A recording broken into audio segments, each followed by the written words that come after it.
Hello? Okay, now it's working.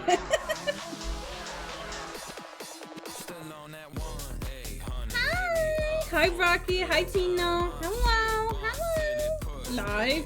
Maybe. Perhaps. Hello. 800. He's so handsome. He's my hero. How's everyone doing on a Sunday? Hi, Taz.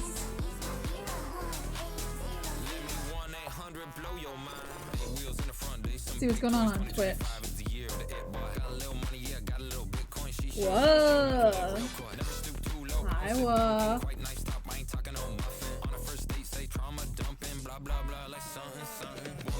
Demi. Oh, him. Nim. What's Nim doing?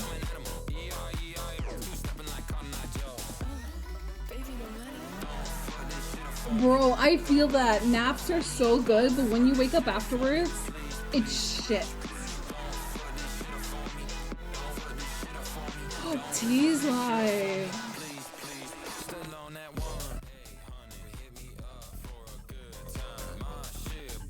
Oh, she's doing the game.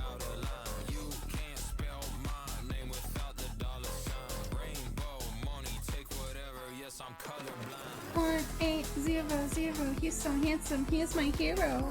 Oh, let's do the Wordle.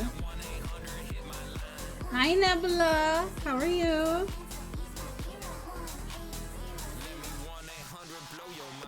War. Oh no. Rocky.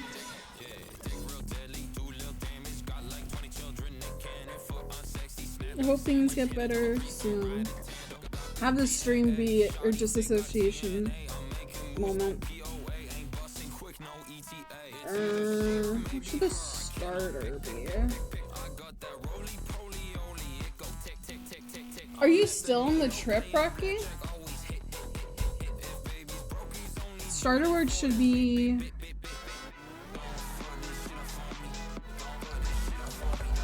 warts.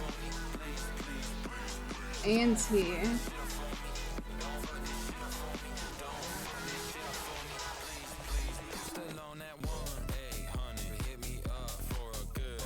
Let's do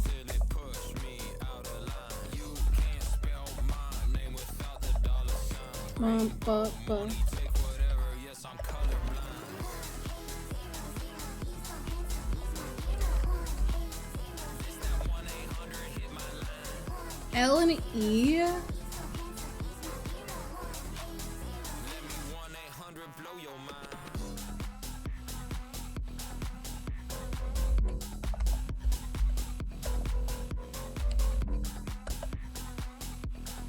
Are you serious? Quotate? Shut up.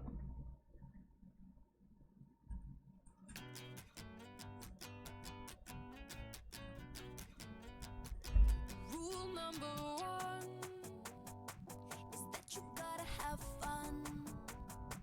But baby, when you're done, you gotta be the first to run. I just don't know what to say. Like,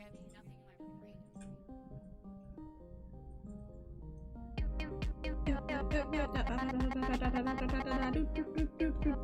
What would it be?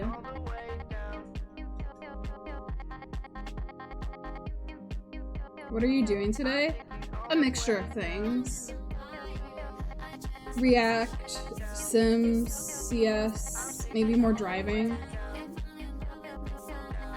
I don't know. I don't really have a plan.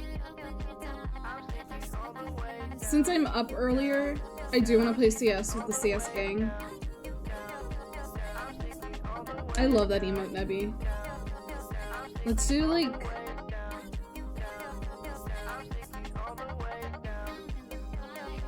Who's the CS gang? Everyone I play CS with.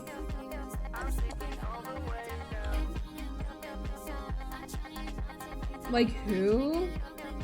It's you, Taz. Everyone. Like Brocky, AJ, Sai, what? Delfino, Ollie, Nebby, Goblet. Smurf, ASCII, Mia, Yuan. I feel like I'm missing people, but... God, what would this be?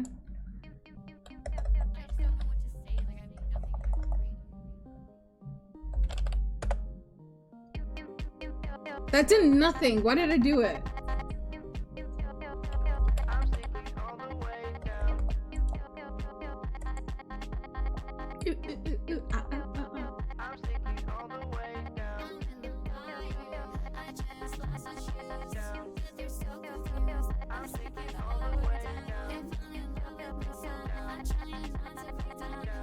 Doesn't start with a T.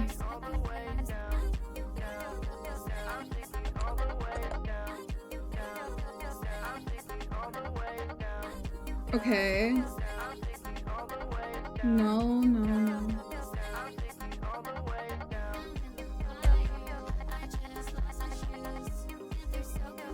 Is this a word?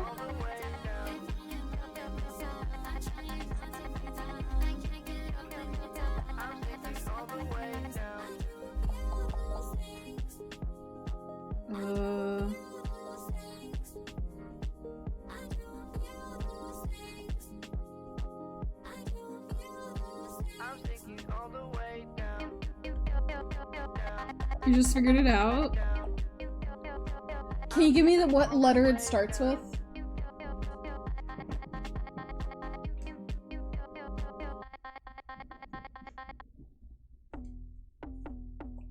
Just for content?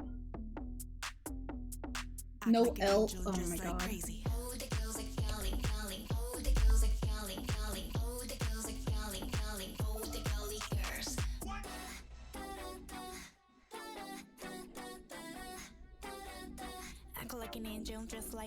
Okay, so it's not L.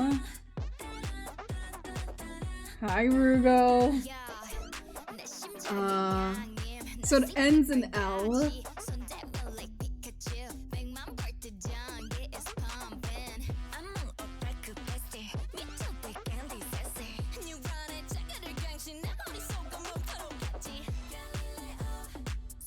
Something.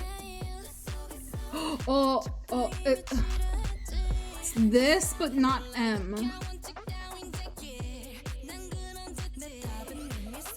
Pedal. Yes. Na na na na na na. Hello. That's your connections. All right. All the girls are galling, galling. All the girls are galling. All right, we got.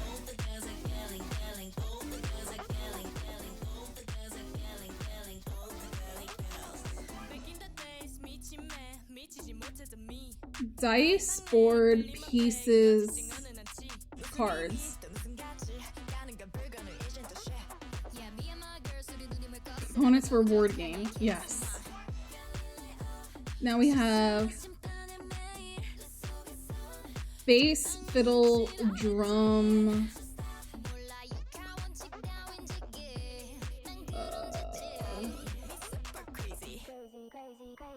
Fish, bass,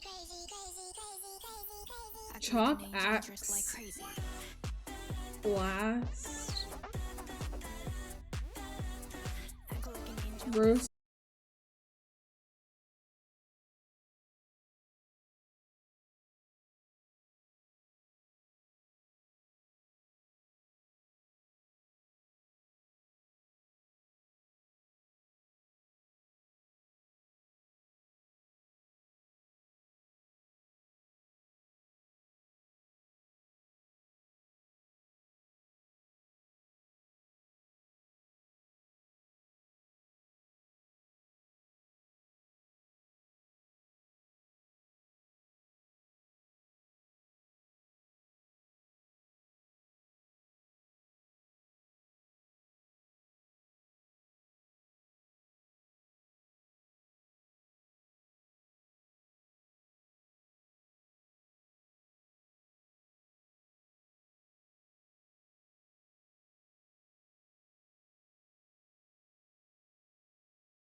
Let's do different music.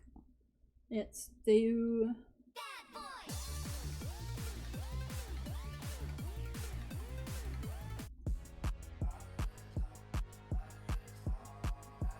They paywalled it? That's stupid. Mo! Mime. Mo!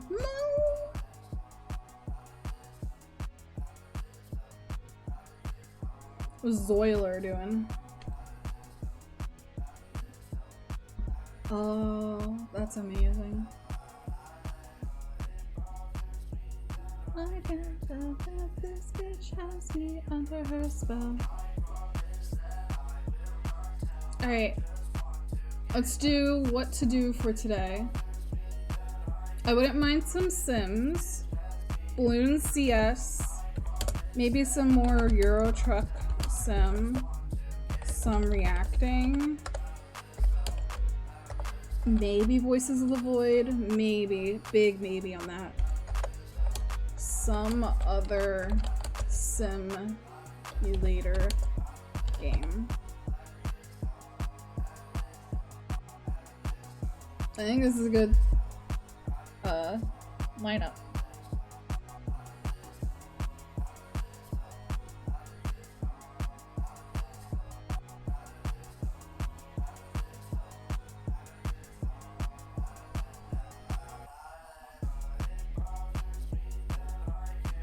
But this bitch has me under her spell.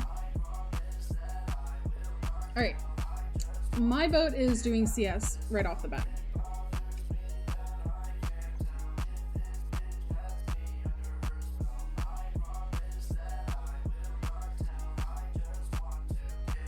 That's my vote.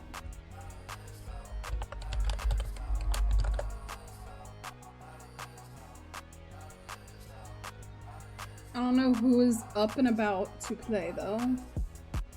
So maybe we won't do CS if no one's available. Solo CS is Nar.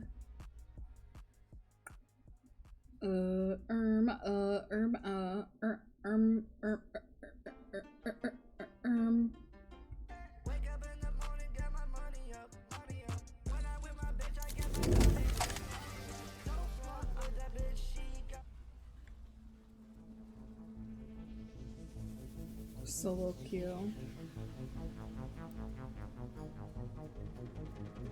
Oh my god, why is this lagging to load? Whoa, whoa, whoa, whoa, whoa, whoa, whoa. Chill. Who's online? I've got a couple people online.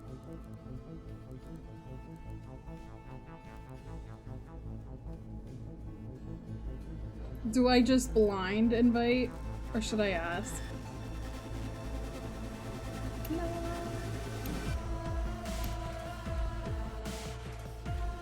It won't taste good with the coffee. No, no. Do you want to play Brocky?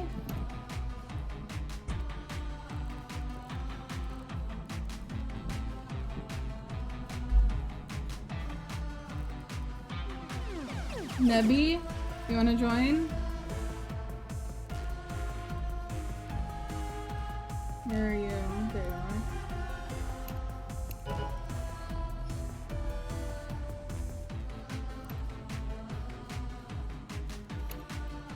I can hop on for a bit. Yippee! Let's ask Sai and Fino.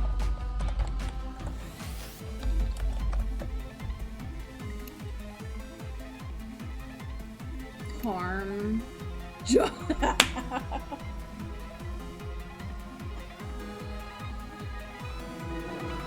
wanna play Zofino? Sigh! Boy. Invite her size. So I got Nebby, Delfino, Sai, Brocky. You still want to, or you're thinking?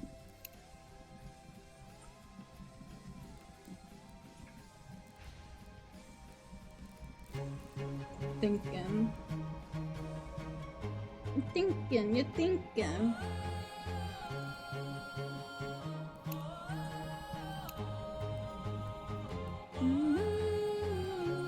No pressure if you don't want to, obviously.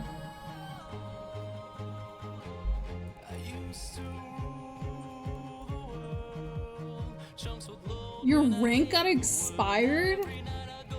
That can happen? Oh my god, all my ranks are gone. No! Alright, we gotta grind again, Pino.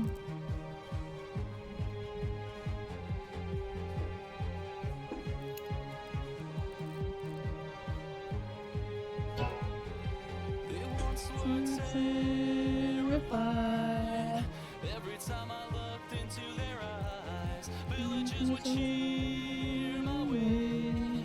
For a hero, Can I invite Demi? What's Demi doing? 1 minute we had it all. Next our world began to fall away from all that it had once become. Oh, Rocky's getting on. Yes. They all cried for my help, but I stood there numb. I gazed off into the boundless skyline.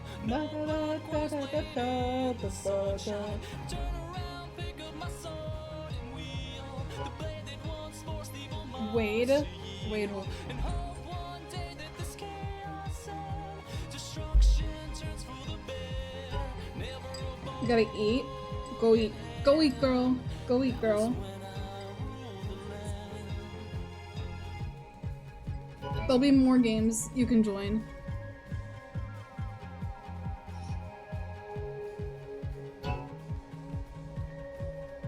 Okay. Who else? Or do we just have the... Let's just have a random. Unless anyone else wants to join. I tried all that I could to stay and fight as the undead roamed the street. Families broken at my feet, life itself suspended by a thread. Alright, are we happy with this? Why was it that I wasn't dead? Also, VC is open if you guys want to join. Up to you.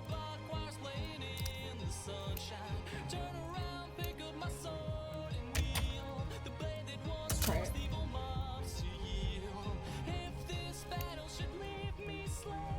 I know I have a friend who called my name. What is that? That's a cute emote.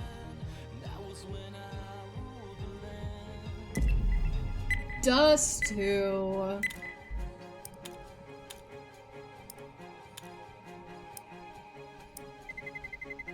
Let's roll.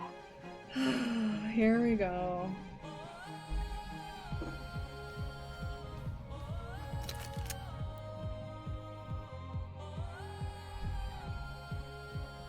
Game PC. I'm gonna just use Game PC. I need. I think. Okay. It's be an interesting game. We got this.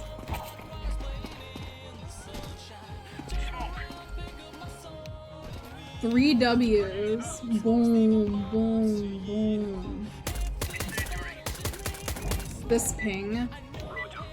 Oh no.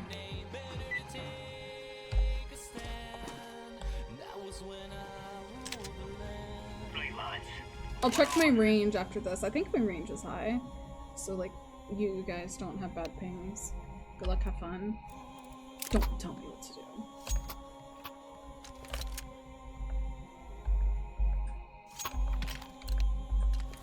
Hold this position.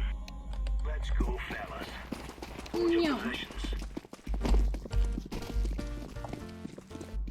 Follow me. Creeper. Oh man. On top mid. Top mid, okay. Be clear.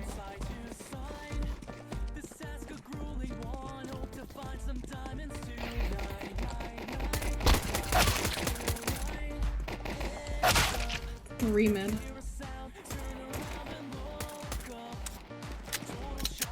Holy fuck.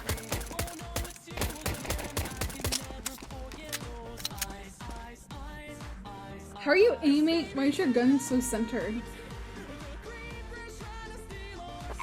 Again. This fucking love this song. Oh no. It's okay, it's okay. Don't mind, don't mind. Let's just warm up. Let's just warm up. Are we hard saving again? I think so. Hard save.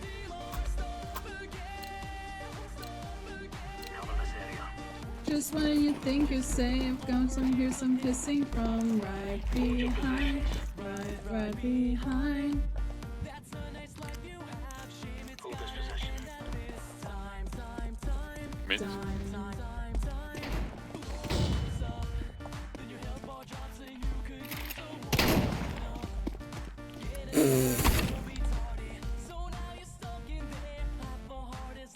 Alright, why did they shoot me twice?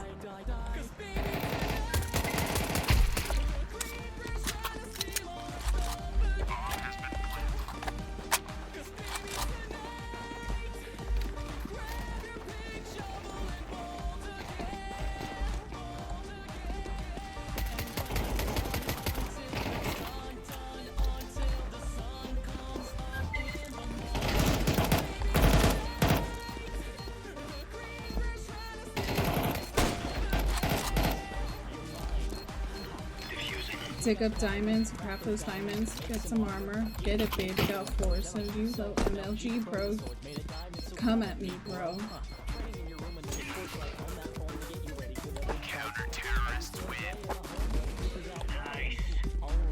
Look at me, look at you, take my revenge, that's what I'm gonna do. I'm a warrior, baby, what else is new? AK on the ground for whoever wants it. I don't want it. Okay. Take back the world.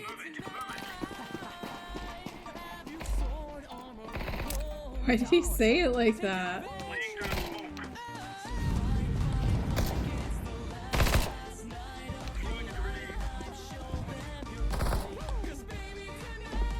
Long.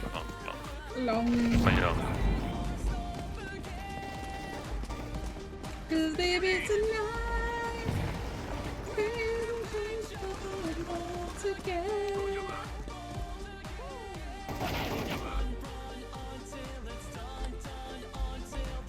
fuck you, car.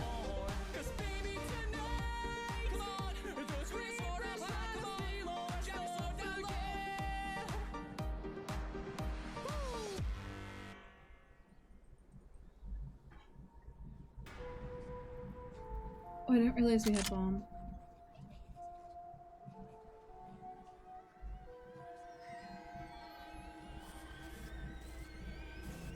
What are they doing? That's a no. Alright. Roger. Nice. There's no stopping us. You should heed the warnings of the voices on the phone. Tonight you might be by yourself, but you are not alone. Mass we pretend. Actually, I don't want FNAF. Let's do Move it, son. Nightcore.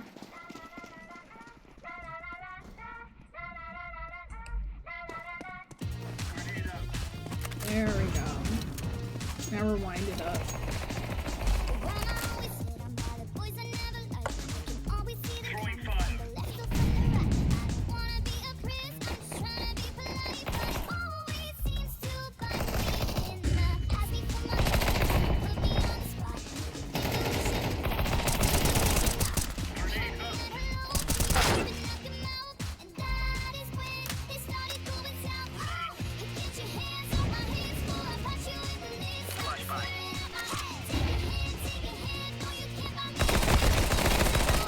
Okay.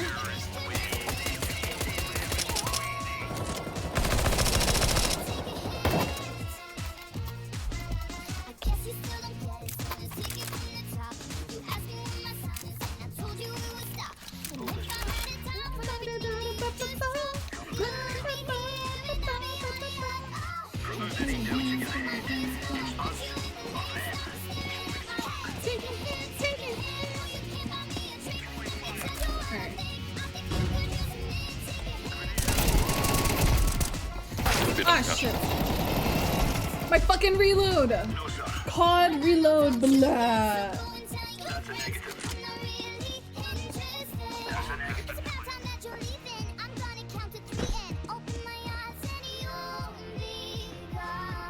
Blah. Every time I reload like that, I just hear little ASCII saying blah.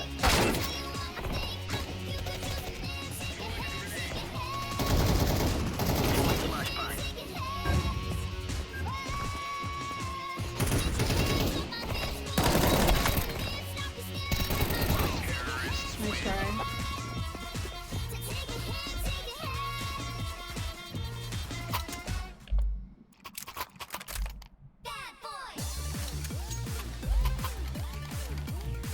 Hold your positions.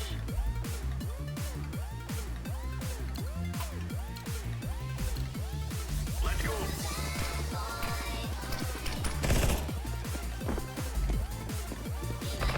Hold this position.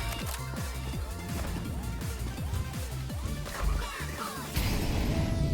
Hold your positions. Long, everyone. Alright, coming.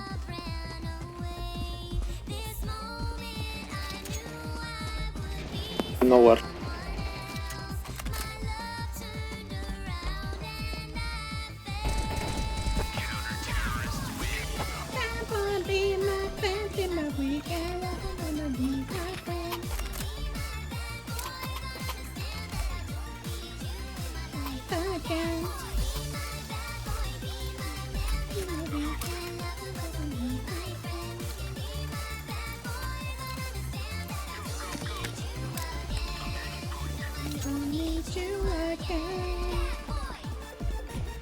One mid. Deploying flashbang.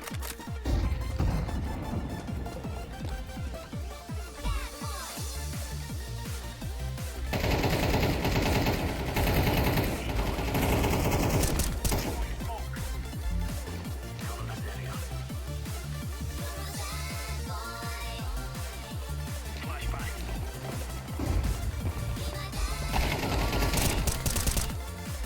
Hold this position. The guy going out short.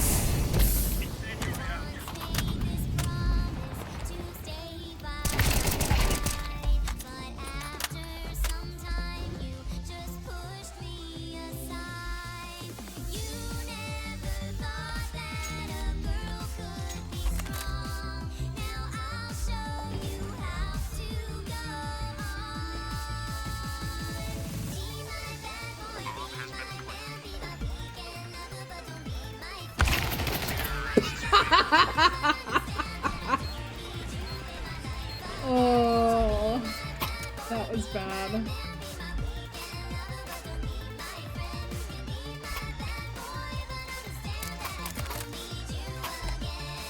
Come on, Jojo.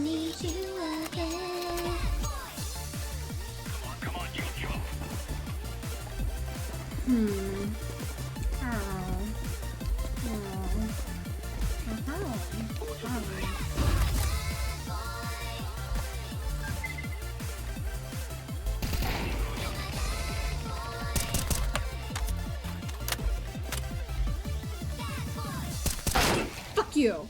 Fuck you. 1B tunnel.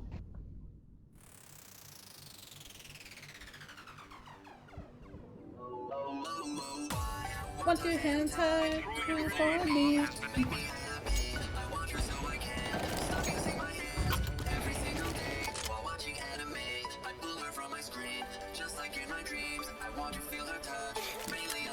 Oh wow. Hi MP God. Jork in it. La la la la la la la la la la la. Jorkin or Wanky? Which one are you guys, chat? Jorkin or Wanky? Cover this area.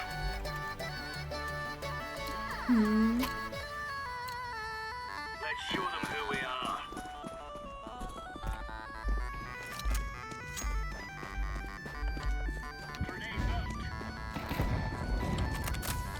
A.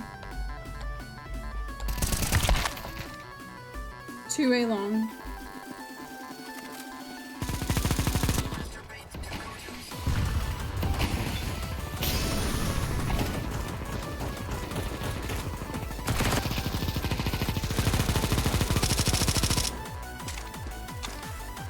Hell yeah, Brocky.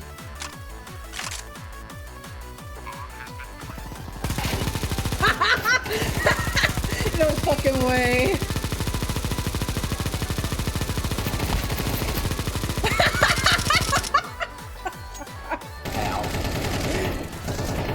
He walked into your bullets.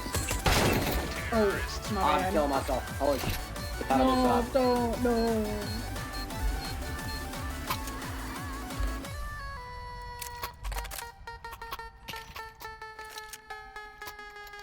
Hold your possessions.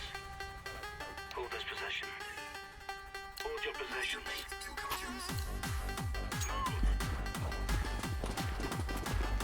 Winky. Motherfucker. Torpedo. A. At least one. Short. Short.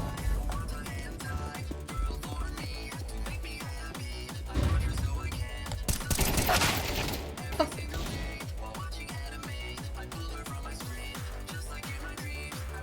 Oh, two more.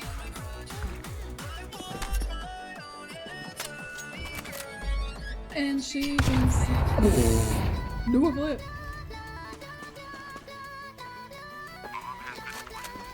Na, na, na, na, na, na, na. You got this, Rocky.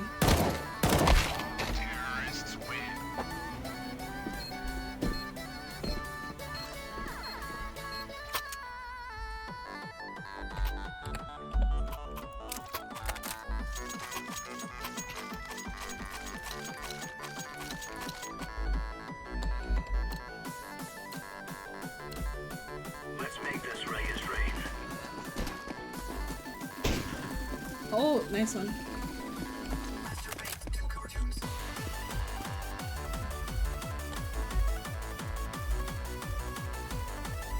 Long. Cover this area. No one's at blue.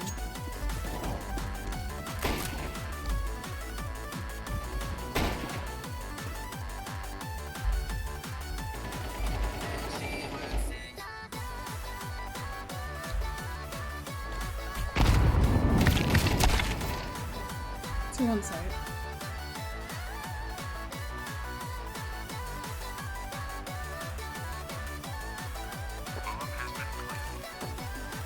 Incendiary out.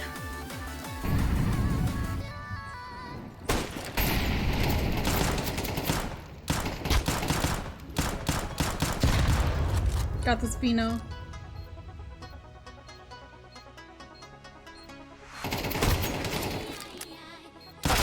No! Nice try.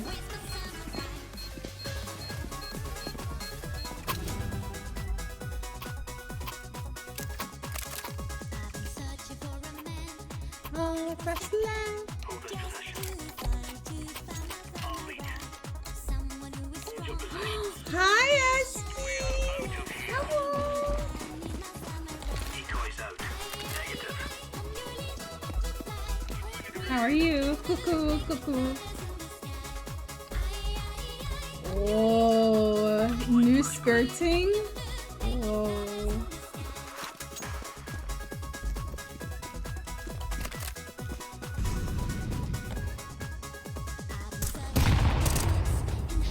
Throwing fire. Grenade. Honestly, I feel that. Hacks.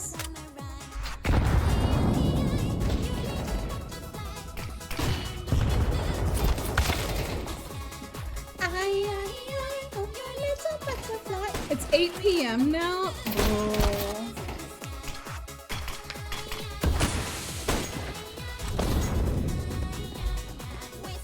Girl.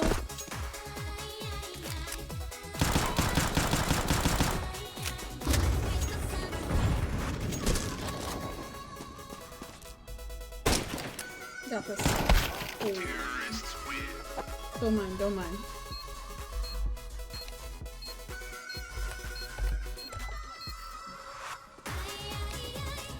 How is ice skating?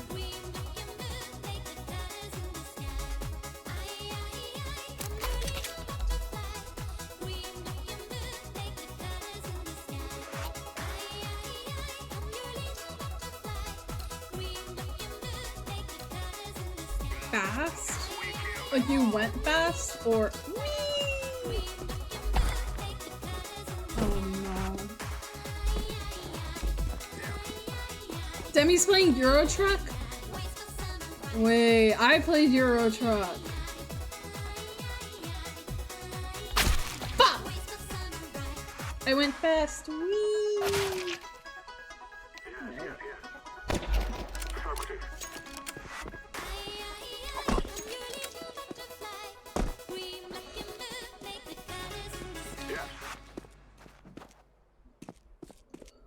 I love ice skating. I miss it. Maybe I should go ice skating this winter. I have bad ankles from dance now. Why did I get on? I'm having the same thoughts. I don't know if you know, chat, but I used to figure skate.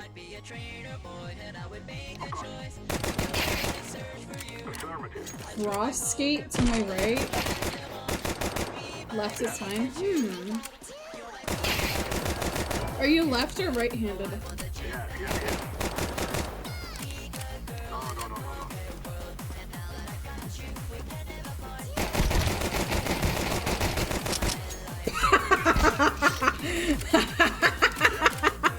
Copy.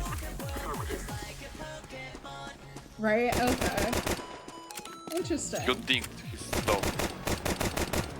He dink-donked. You should do it! Ice skating's so fun. We have indoor ice rinks, kinda near me.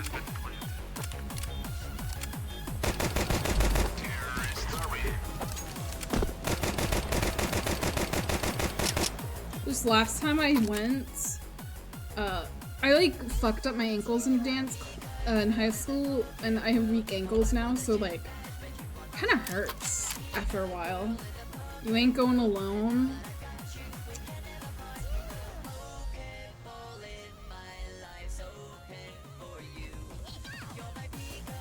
In the Poke world. Tea! Oh my goodness, Tea! Texpoon just raided with 23 viewers.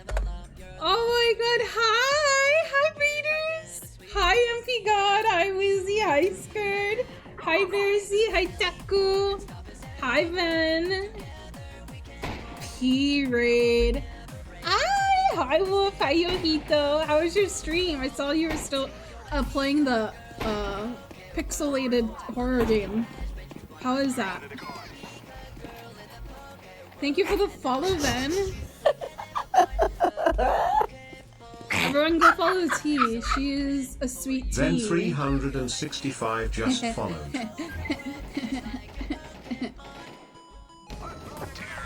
Yes, I did nothing that round. Yes, I love it.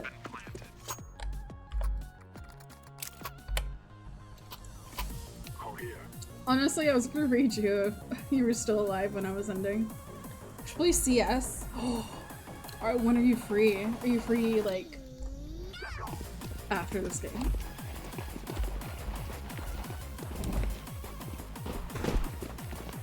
Wizzy, meow.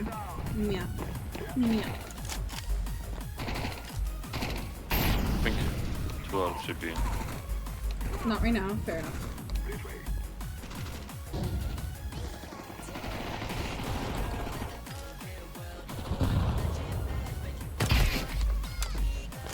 Easy.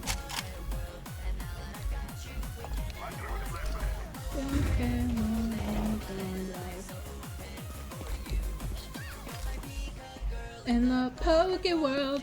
Ow! Behind us. Ow. Ew, I can't. Can't believe I said Just ow and things. Low key, you kinda are, and I love that. +1 RP, thank you. I try.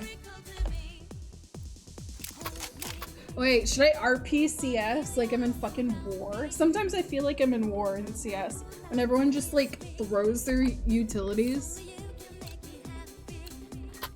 Yes, yes. I miss my wife. It's been years since I saw her. I have a bundled up photo of her in my back pocket. Alright, I'm doing a flashbang! Flashbang! Watch out!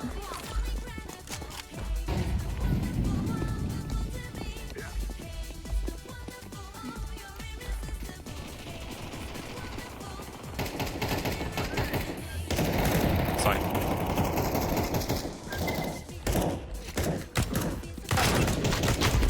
I hit him.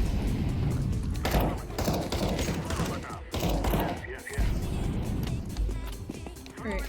I think I remember the code. I'm planting.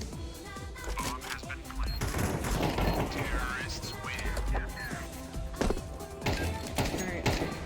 I need my M4! No! W. A garden hose in my butt? Ew. CS with Phantom Pain, yes! I actually play this game with Phantom Pain.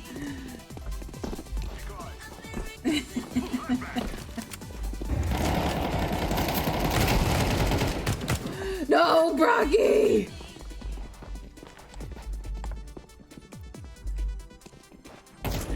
He was like a brother to me. It was too young to die.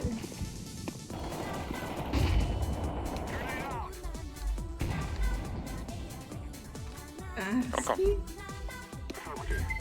I'm coming. Why did I say that? Hi, AJ. It's been planted. I'm clicking on.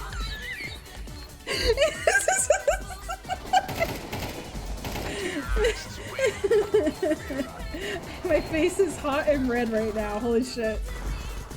I'm clicking off? No. You good? I don't know. T just rated. Now I'm acting different. Support challenge. Hi, Sai. Welcome back. How was your food?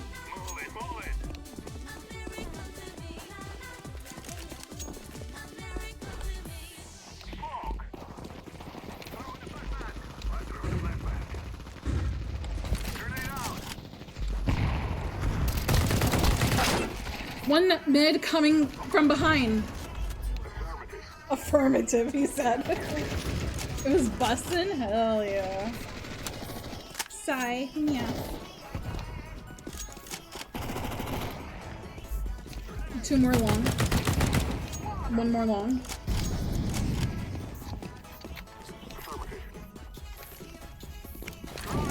Hi, Smurf Cat. Yo. Let's go! See, I just need an RP and like we start winning. Look what I found.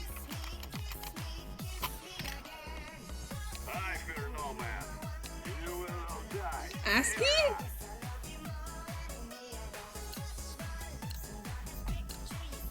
Ew.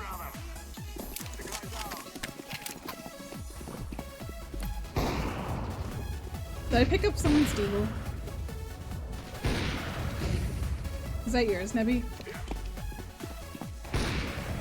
Okay, no one's answering. It's mine now.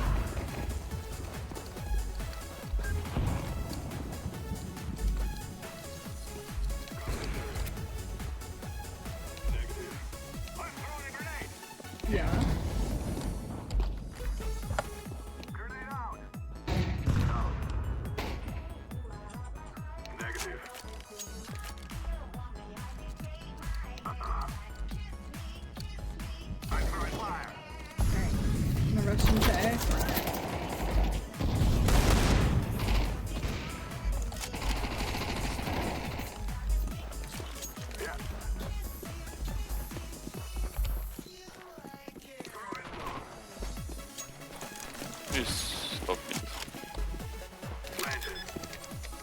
Planting.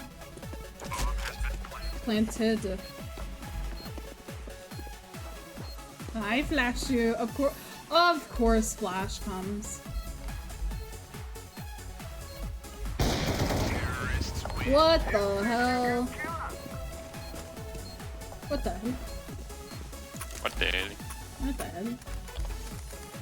What the hell, Jante? What the hell, Jante?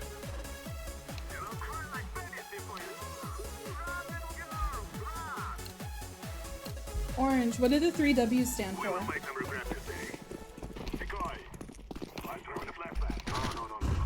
Okay. Mid rush.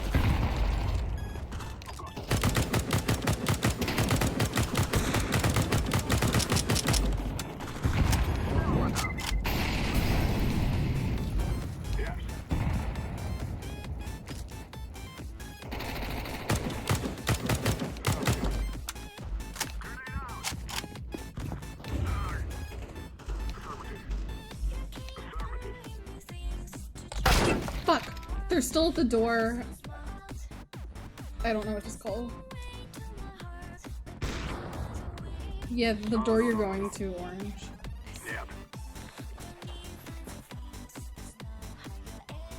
Ion.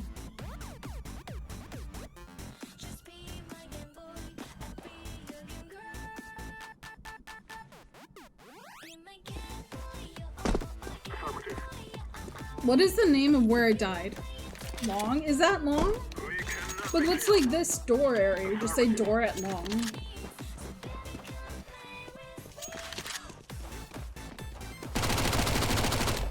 Nice. Long. Lockum. Nice try. Haitaku.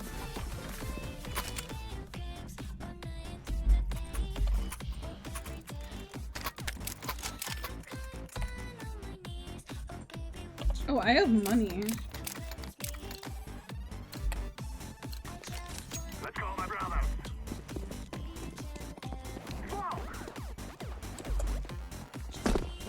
Throw in the decoy. Yeah.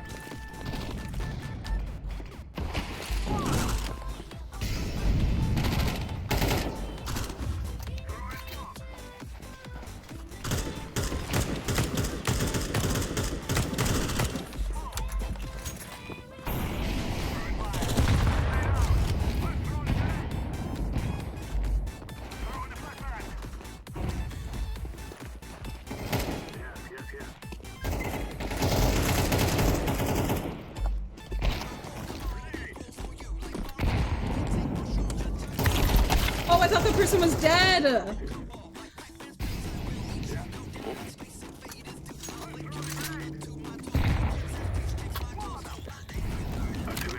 Thought that was a dead body slumped. Oh my god. You jam, you jam, you jam, you jam, you jam, you jam.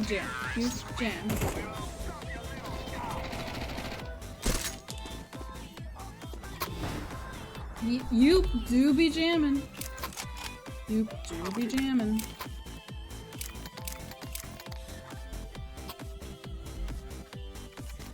Fuck dank. Wizzy Villisen Itini Vetiso Vishingos Mitten.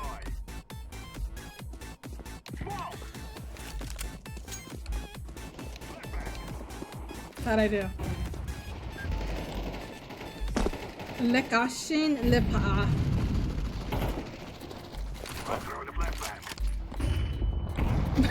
My furniture is floating.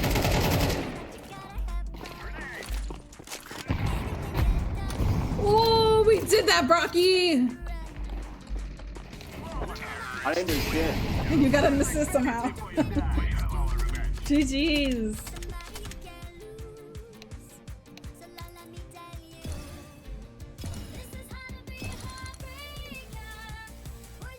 That was a good game somehow. GG's. This is a a random ass kind of good game, not gonna lie. What's my Discord saying? Party. At least I think I do.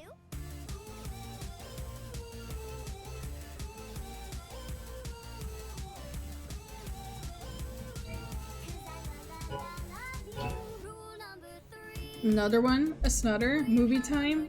Yeah, go to the chat. There is a watch party going on in my Discord if you want to do that instead. Go ahead. I don't know what they're watching, but I think they're watching Over the Hedge. So if you want to do that, you say as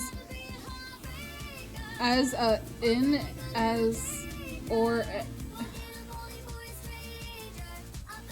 you say as on as or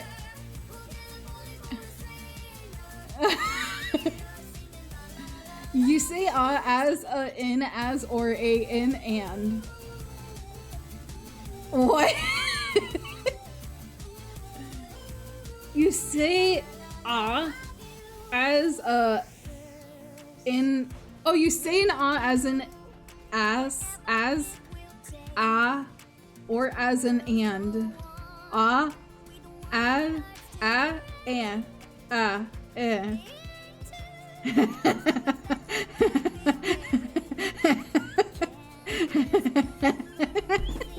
yes.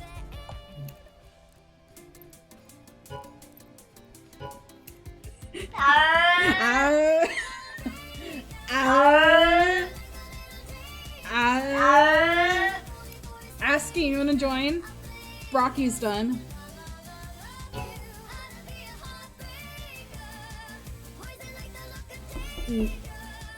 Hello? Josh, did someone knock?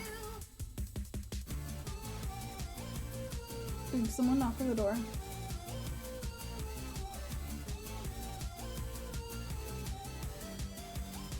Oh, never mind. Never mind. That was the sound thing. It sounded like the door. Okay. Fuck you guys. No? Okay.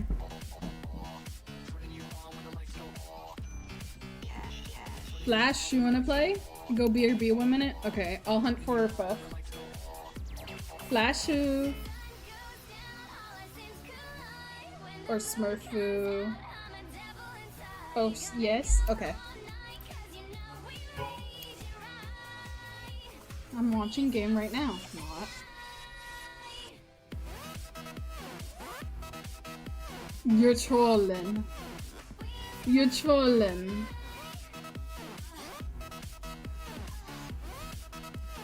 Alright, removing dust.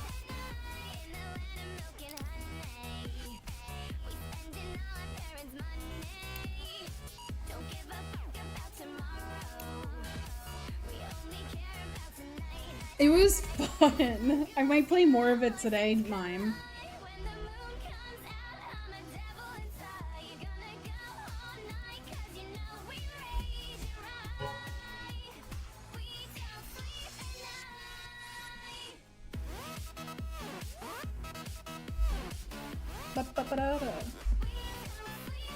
Playing Crisis Remastered right now. Ooh. While we wait. Oh, she's playing Euro Truck? Thank you! Oh, she's a little Right, we're driving. steering wheel. We're really driving. Crashes fine. This is crazy. Shortcut to the left? Okay, dude. You are the first person I heard say it's relaxing after killing family of 4 in the Oh my god. Demi! Oh my god! You distracted me! Oh my god! Demi! Mark! How did that even happen? How did that even fucking happen? Yeah, that came out of nowhere, that one. F7.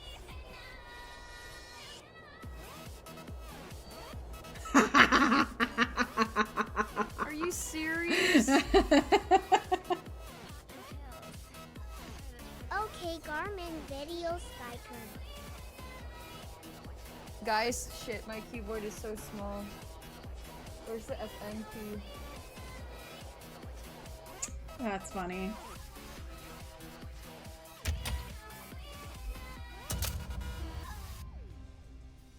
Give her slack, she can't see over the dashboard.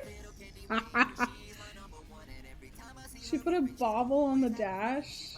Is that a little boo-boo? Sweden Vertigo.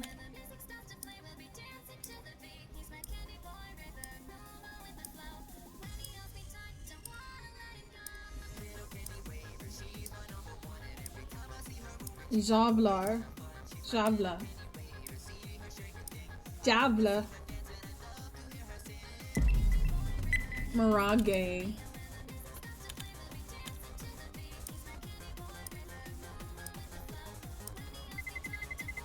Let's roll.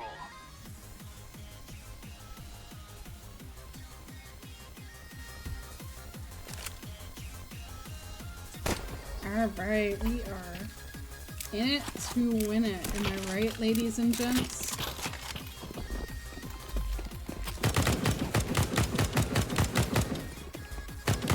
Playing on EU? Yeah. Because I'm the only non-EUer. Of course we're doing EU. We will make them regret this day. That was my chair if you heard that. Alright, let's do the Smurf cat gun.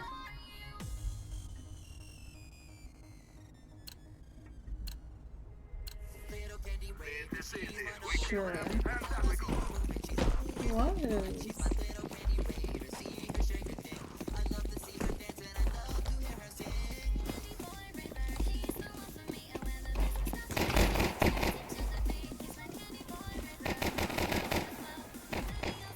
Oh.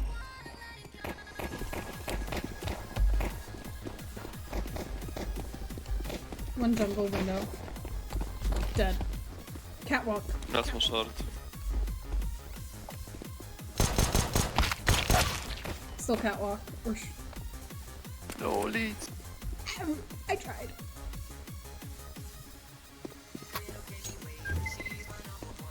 I'm gonna rip odd next time and say it Oh. was my chair. He's short still. I should. Terrorists win. I'm your nomad. Bomb has been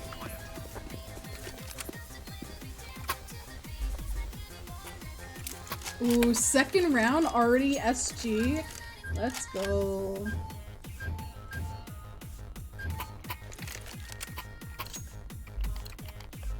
Can't drop your paracord now.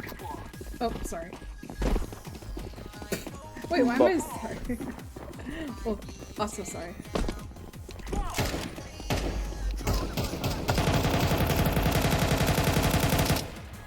Ooh, also sorry.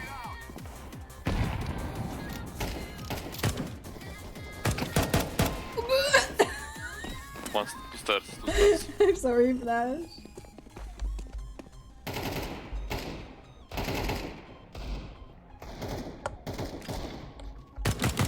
One coming from jungle window.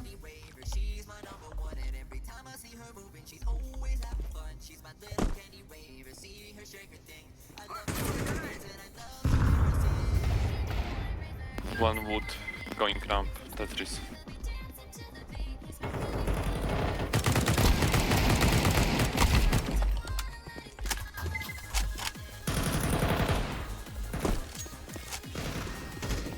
Activating the bomb. Easy. How did I not die? Jungle, jungle, jungle.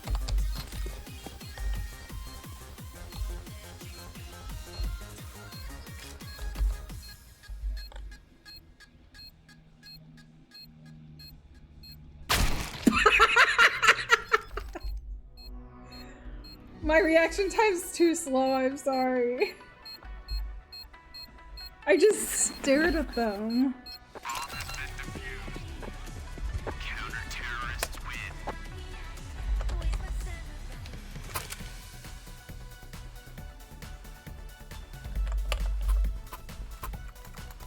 I've been searching for a man all across Japan just to find my samurai. It was just like that. On get to league, 2-second reaction time is crazy. First, or not first time message. Oh, you're a raider, that's why. Hi, Alexim.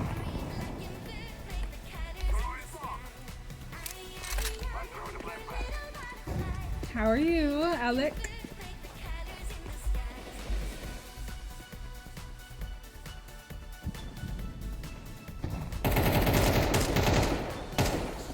Stairs. And high up on the hills just to find my samurai. Someone you won't regret to keep in his net. Fucking hell. And a little butterfly.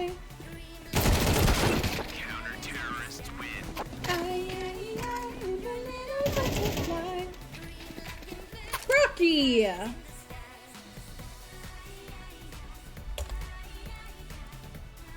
I'm gonna save. Asky is telling me to oh. Asky?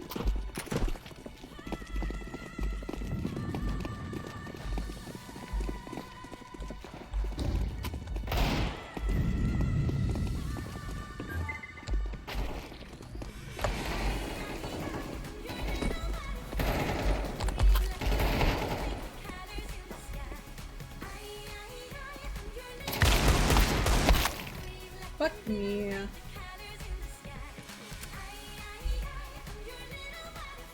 No peeking. No peeking. Stop no peeking.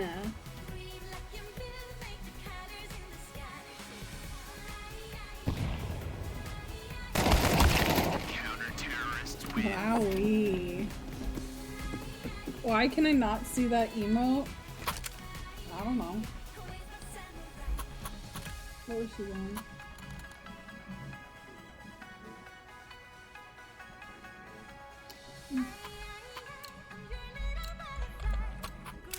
Let's go, my brother.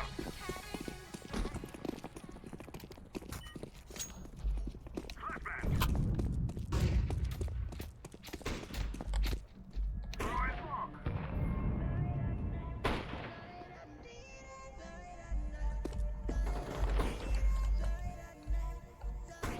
It's my favorite show. Hi. Hey. Hey.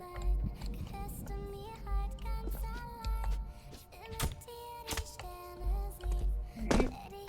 Sai's just gonna watch Ragnarok while we play. So when's League? Bro, why would I play League if I can't play with you guys?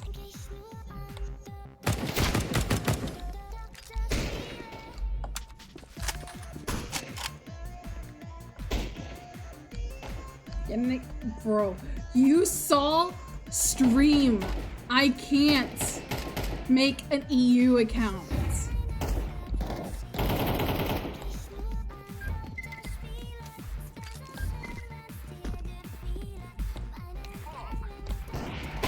Maybe the jungle.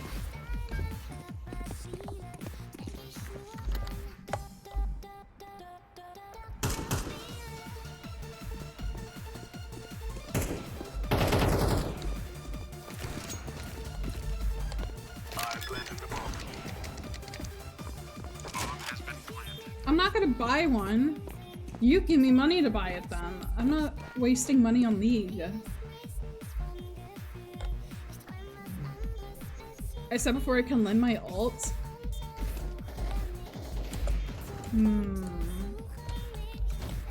I want my own though. I don't know why it doesn't work. It pisses me off. Terrorists win.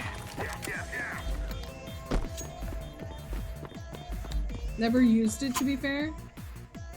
Take it and change the name.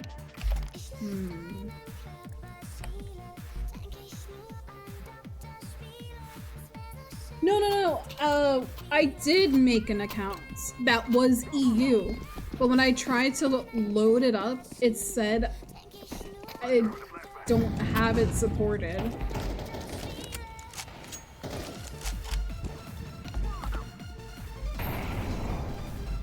IVP jungle. The name is Oopie Gloopy. That's perfect. But I don't think it's that. I think it's League. I can try Wizzy if you want.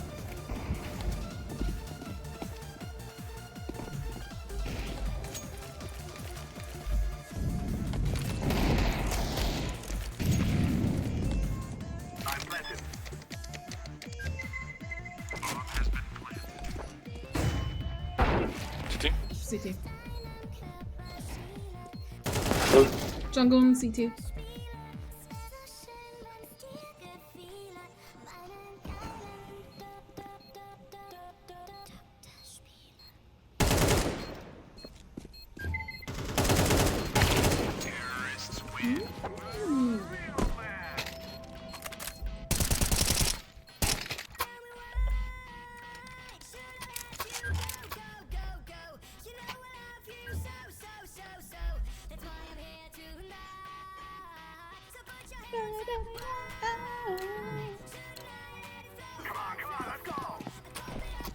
Ba ba ba ba. Oopie boopie.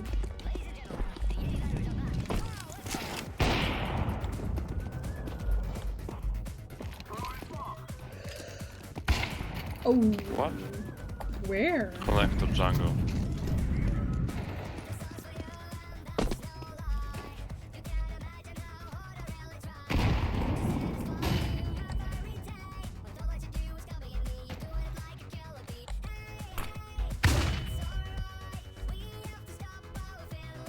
Short, maybe? In window. Ah, that scared me. Window. Or at least I died from it. Oh. Jungle.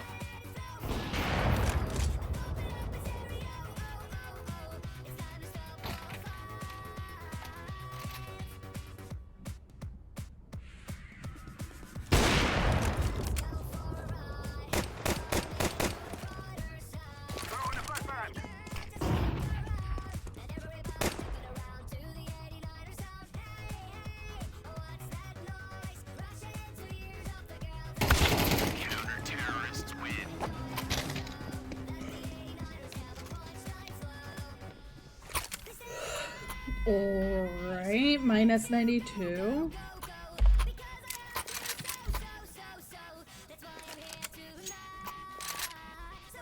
Oh, I bought an 8K. Ew. There we go. Ow. I need to stretch my hand. Alright, now we're good. I'm gonna go B.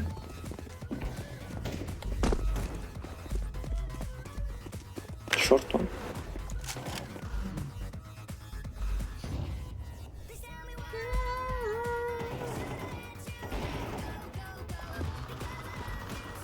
Connector! Connector.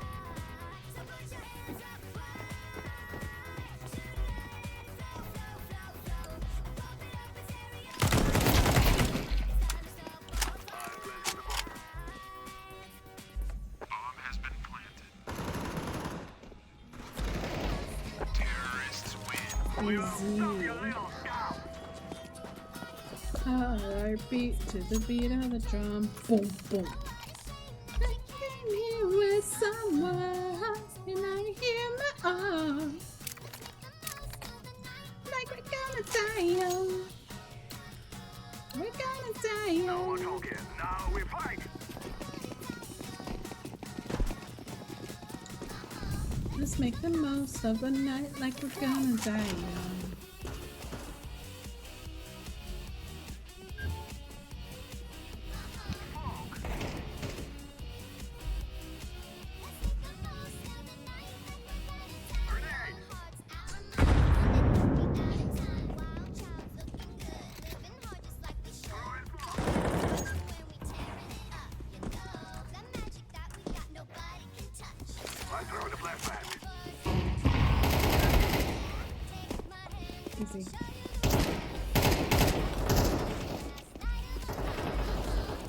Palace, no, I think.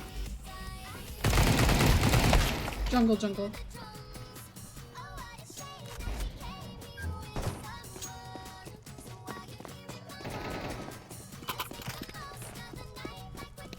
Do you think you're going to play today?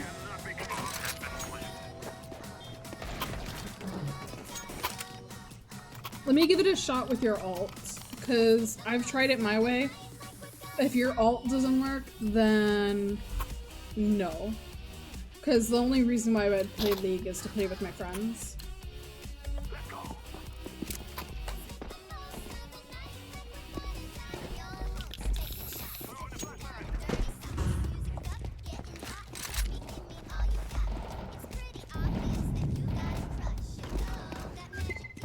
I'll DM login. Thank you. If you change your mind at all, One palace. Pushing no palace. pressure. Careful behind.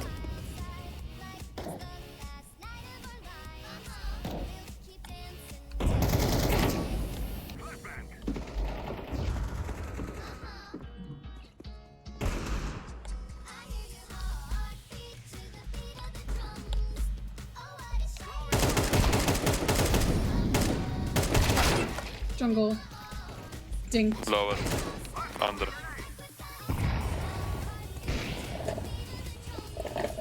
Jungle. City maybe.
I got the music.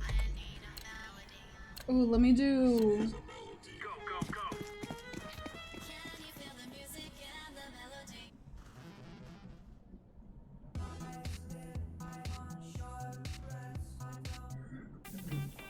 Deagle mid.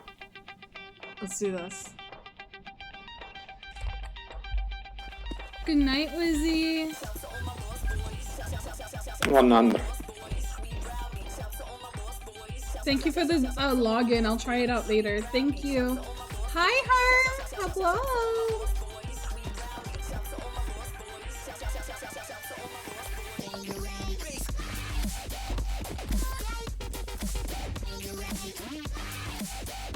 B.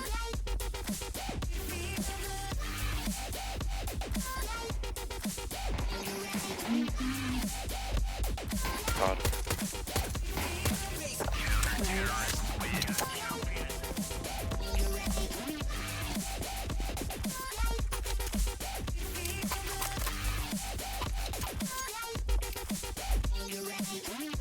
Stay frosty, sniper.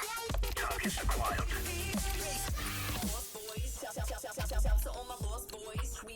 Salsa on my boys' boys. Salsa on my boys' boys.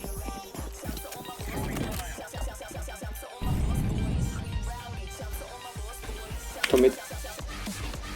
Three mid.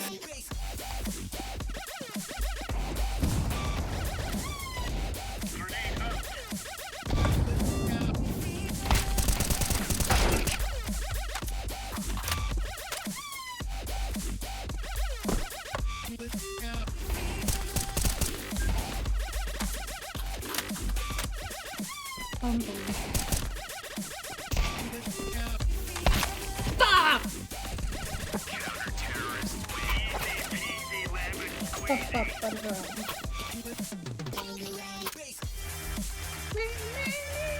I would blare this shit in my eardrums at 7 a.m. on the bus to school. Daily. Incendiary out. Throwing a grenade. Laying down smoke. And I would be like looking out the bus window, just staring out, all like emotionally moody as a teenager. Just hearing this. Drinking my monsters. Voilà, c'est bon, pareil.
La-di-da, la-da-di-da.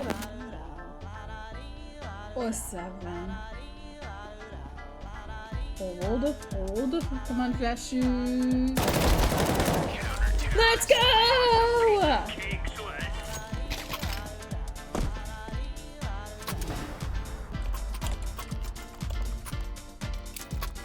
That's Flashu, alright. Flashu the goat locked in. For real, for real. Let's go. Ah, my right eye's cloudy. Am I dying? Throwing fire. Grenades out. Throwing smoke. Ramp will be.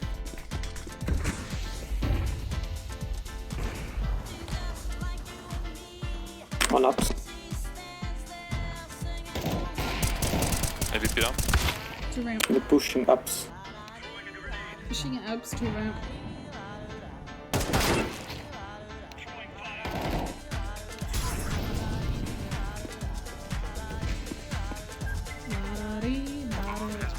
One B. Okay.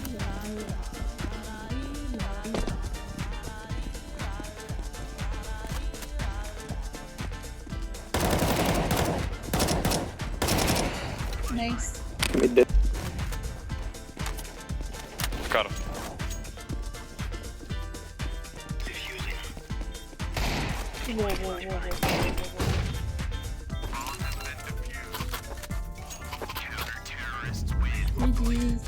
GG's. 75% headshot. Oh, I got 4 kills.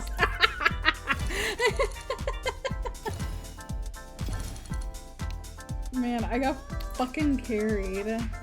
Motherfucker. Flash beat Cyan damage by 1. Oh no. Skill issue once again. Oh gosh.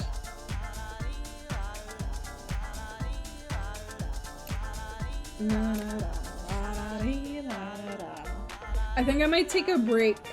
You can. I'm gonna take a break with CS for a bit and then hop back on a little later, probably. If that's okay. My mental state can't handle a lot of CS right now. That's okay. Thank you for the game. Thank you for playing, everyone. That was a fun little segment. It was fun hanging out with you guys. I miss you guys. Let's do that. Let's... Ooh, Wizzy got the DM.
No, I need to like have everyone make me an account from their location so I can have like every option to play.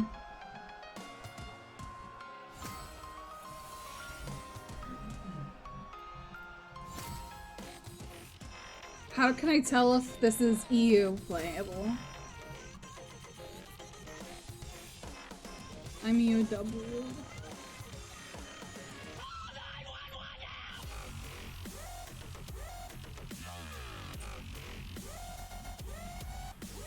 How do I know if the friends are NA?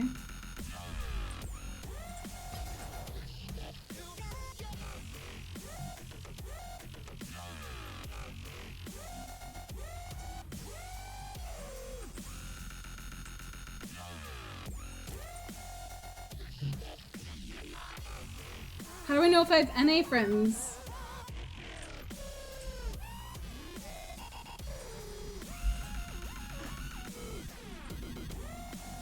NA accounts don't show on EUW.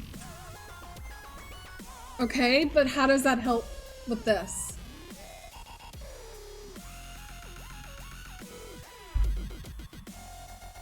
Oh, I can see the region before launching League. Alright, let's do that.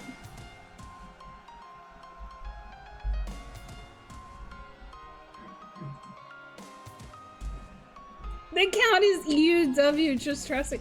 I trust you. I'm not trusting you. I'm more thinking, did League make it NA for me signing in?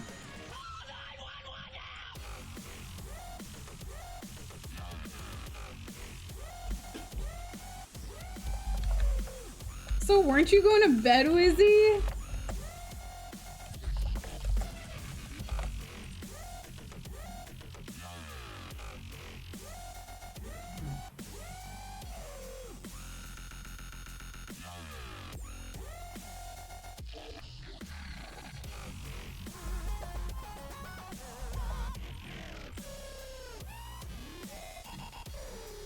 Don't worry about that?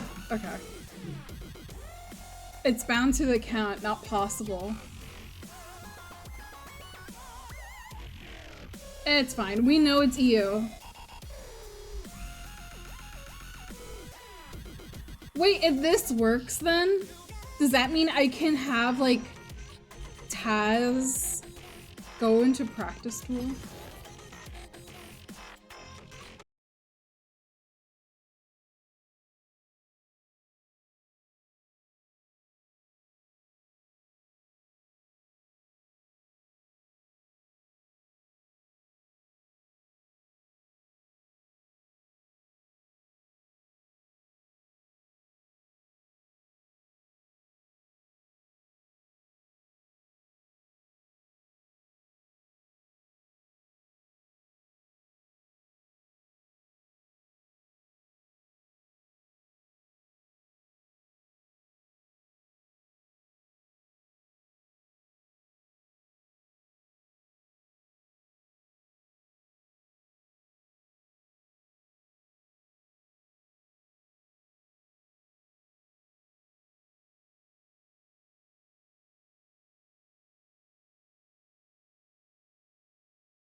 Seen both.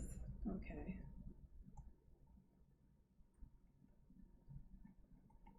Well, I haven't. Good vids.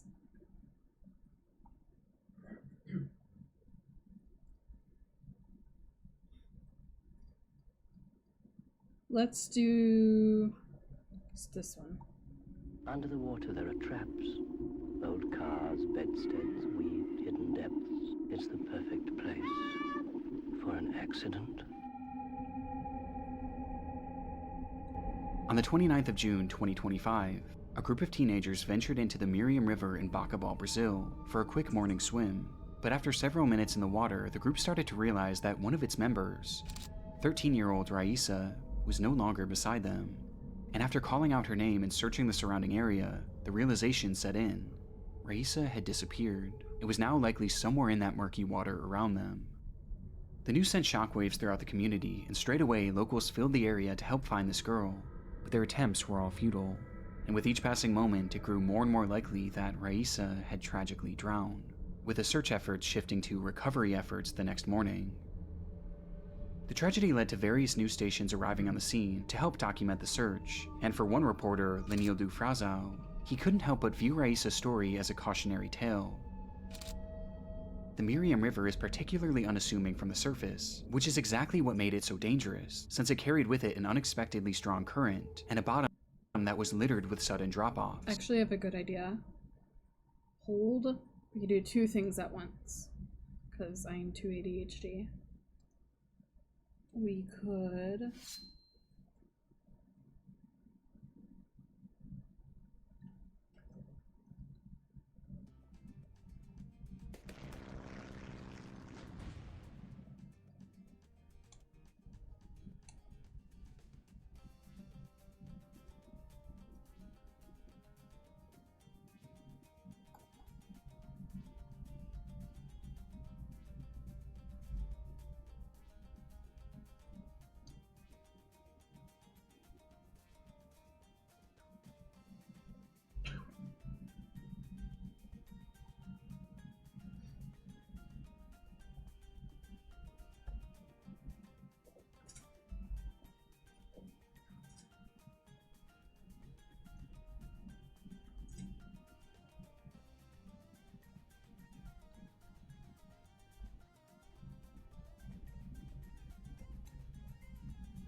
There we go.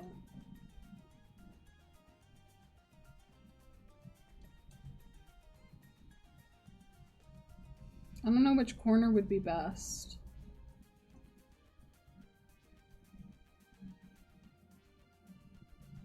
I guess this corner.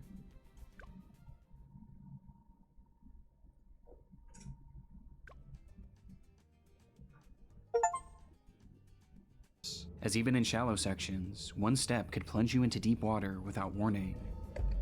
As a result, tragedies like this had sadly happened here before, and for Lenildo, this was the perfect time to highlight the river's dangers, in the hope of preventing one from ever happening again.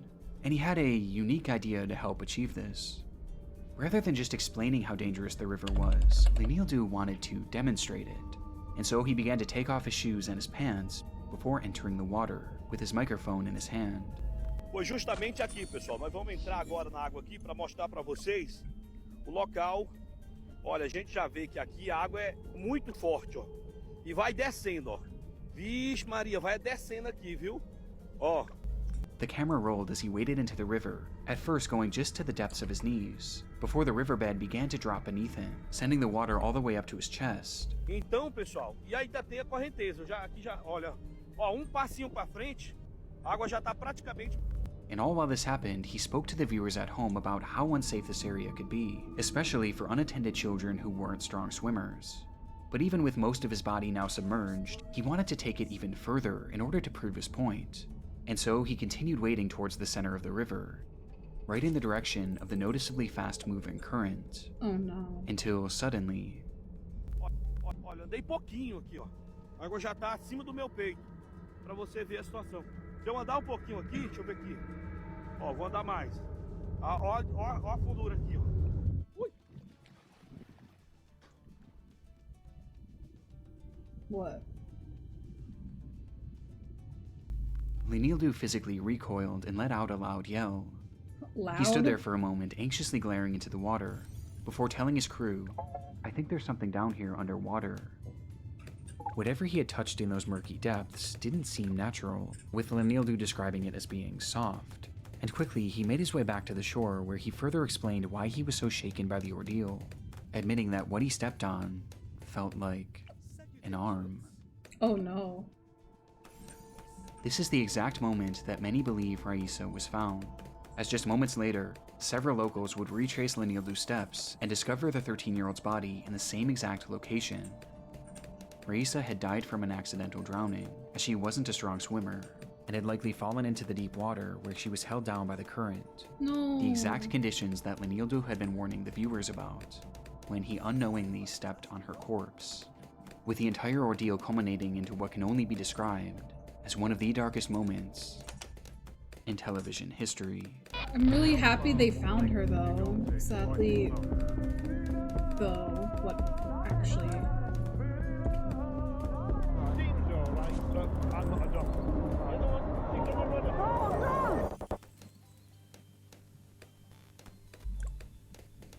Individually, they're just like you and me, but together they are a source of endless fascination. And we'll conduct a rigorous scientific experiment into twin telepathy.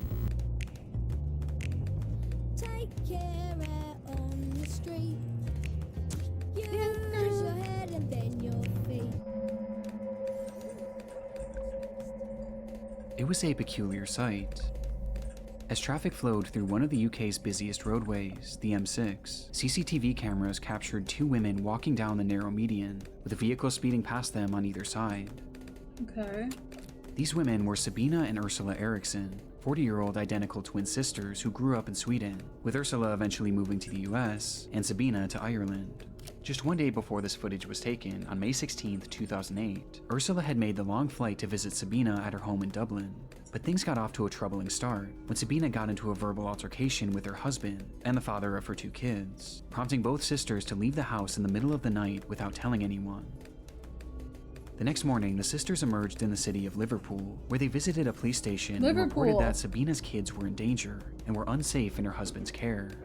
Law enforcement briefly looked into the matter, but ultimately they didn't seem all too concerned with the children's well-being, and rather they seemed more troubled by the women themselves.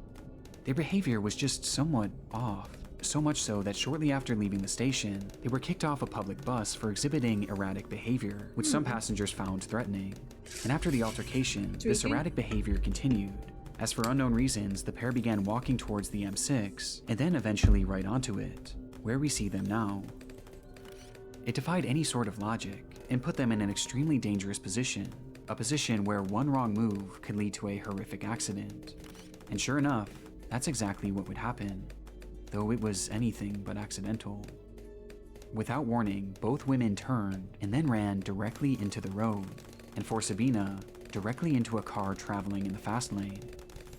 Immediately, local police were inundated with urgent calls about the ordeal, leading to a group of officers being dispatched to the scene. And coincidentally, the same group just so happened to have a camera crew following them as part of the show Motorway Cops. The show follows traffic officers as they handle their many daily encounters, ranging from mundane traffic infractions all the way to devastating tragedies. And this segment seemed destined for the latter. Lane 3 is obviously the fastest lane in the motorway. Anyone being hit, you're expecting serious injury, if not life-threatening.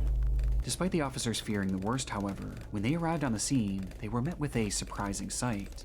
Standing there before them was Ursula and Sabina, who, despite being struck by a car at high speeds, appeared completely unharmed. In fact, both sisters were entirely calm, as they were shown casually speaking amongst themselves as if nothing ever happened. It was a miracle, and as the officers began trying to piece together the cause of this whole ordeal, everyone at the scene began to breathe a collective sigh of relief. There was no way that any of them could have known that their roles had just been cast in one of the most disturbing television scenes of all time. What? Right, what we've got is they were in the central res. They were trying to cross the Bravo, so as we approached, they hadn't seen us, mother. The red one's got knocked down by the red car over there. I've got an ambulance en route for her. Right. She seems all right, but I'm not a doctor. She has been knocked down. Is she the one that speaks English or the other one? Yes. The other one, she's the... Huh? Wait, what? The one that speaks English or the other one? Yes. The other one, She's suicidal, I just think. Without a single word being spoken, Ursula dashed into the middle of oncoming traffic and directly into the path of a massive truck traveling at over 60 miles per hour. It happened in a Broke matter Boy of just instants. followed. Thank you for the follow, Broke Boy Evan. There was hardly any chance to react, and before anyone could even begin to process what they had just witnessed, Sabina would also run into the road, not after her sister, but rather straight into the path of an oncoming Volkswagen. Oh no! Mike Alpha, we need ambulance. Senior officers to the scene, we've got 2 possible fatals. Within just seconds, this completely calm scene had turned to utter chaos, and both women were now lying on the pavement. Miraculously, they both were still alive. Bro. Sabina was stable but knocked unconscious, while Ursula was in rough shape. Her legs had been pulverized by the truck, with paramedics describing them as looking as if they had exploded. And while she lay there on the pavement, she was wide awake and experiencing everything. Within seconds of receiving disgusting. medical attention, Ursula began to cry out. But strangely, it wasn't in pain. Rather, she was yelling at the paramedics, cursing, and even attacking them for trying to help her. Calm down. Calm down. Mine's very aggressive, spitting at me. Shouting things like, "I recognize you. I know you're not real." Come on, you've hit your head. Calm down. We are the police. We are the police. It was clear that she was suffering from some sort of delusion, but while officers had their hands full trying to subdue her, things were about to get even more hectic as Sabina started to regain consciousness. Whoa, whoa, whoa, whoa, whoa, whoa, whoa, whoa, whoa. She had been brutally struck by a car, as evidenced by the damage to the vehicle itself. But like Ursula, she also appeared almost entirely unfazed, as she stood up and began to scream to her sister, "They're going to steal your organs." One of the officers tried to hold her back, but Sabina resisted. That's crazy that she's walking. Eventually shoved. How did she just fall? I'm sorry. Eventually shoving the woman to the ground, before once again taking off into oncoming traffic. No! Stay! Stay there. Calm down, calm down, calm down. Thankfully, this time the cars managed to avoid her, but it would take 6 she got officers to punched. finally restrain her, and even with that many people, it was still a struggle, as her strength was unlike anything that they had seen in a woman her size. And with Sabina now subdued, the chaos was finally over. In the following moments, Ursula was airlifted to a local hospital where she underwent an extensive, yet successful emergency surgery, while Sabina was shockingly found to have no injuries, which allowed her to be discharged into police custody after just 5 hours, where she was promptly arrested and sentenced to 1 day in prison for assaulting an officer, as well as trespassing on the motorway. And with both women now safe, one question burned at the forefront of everyone's minds. Why had the Erickson twins done this?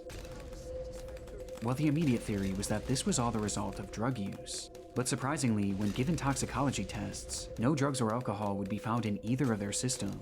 I don't know. It's just obvious to me that they have mental issues and they're suicidal at this point. They were entirely sober during this ordeal, which left only one plausible theory, that this was all the result of some sort of mental breakdown, with both women somehow experiencing its effects at the same time. Today, this case is used as one of the most glaring examples of a psychological disorder known as folie à deux, in which one person suffering from delusions transmits said delusions onto a different person, leading to both people experiencing the same misconstrued version of reality. And while this is only a theory, it's clear that regardless of the how or why, these women were extremely mentally unwell during this event. In fact, during the TV program, an officer even mentioned that this could be a 136. Yeah. Is she under arrest, well, 136 if she is. Which is a code that allows law enforcement to hold people on account of their mental health to assure that they're safe to return to the public. But shockingly, not only did this never happen, but Sabina was released without ever being given a mental health assessment. In fact, she was never so much as looked over by a mental health professional, and was instead released the very next day after the incident. On top of this, when she was released, she was given no information about Ursula's whereabouts or her condition, or even resources to help find her way home. leaving Sabina still mentally unwell and now stranded in an unfamiliar city, not knowing what happened to her sister. And sadly, Heavyweight just followed. Thank you for the follow, Heavyweight. her delusions were far from over. Also, I just realized first time Moo was Takdar. Hello, Takdar.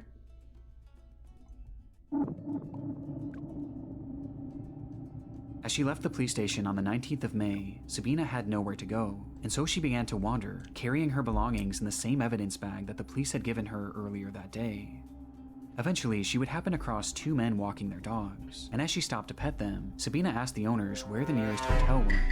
But Thank you for the follow, Jerry the Slime. Recognizing that the woman just wasn't followed. well, one of the men, Glenn Hollenshed, offered to have her stay at his place, to which Sabina happily obliged. But once inside Hollenshed's home, Sabina began acting extremely paranoid, checking the windows constantly and believing that her cigarettes had been poisoned. Despite this though, Hollenshed was patient, and he helped her make calls around the area to track down Ursula, while making sure that Sabina was eating and drinking.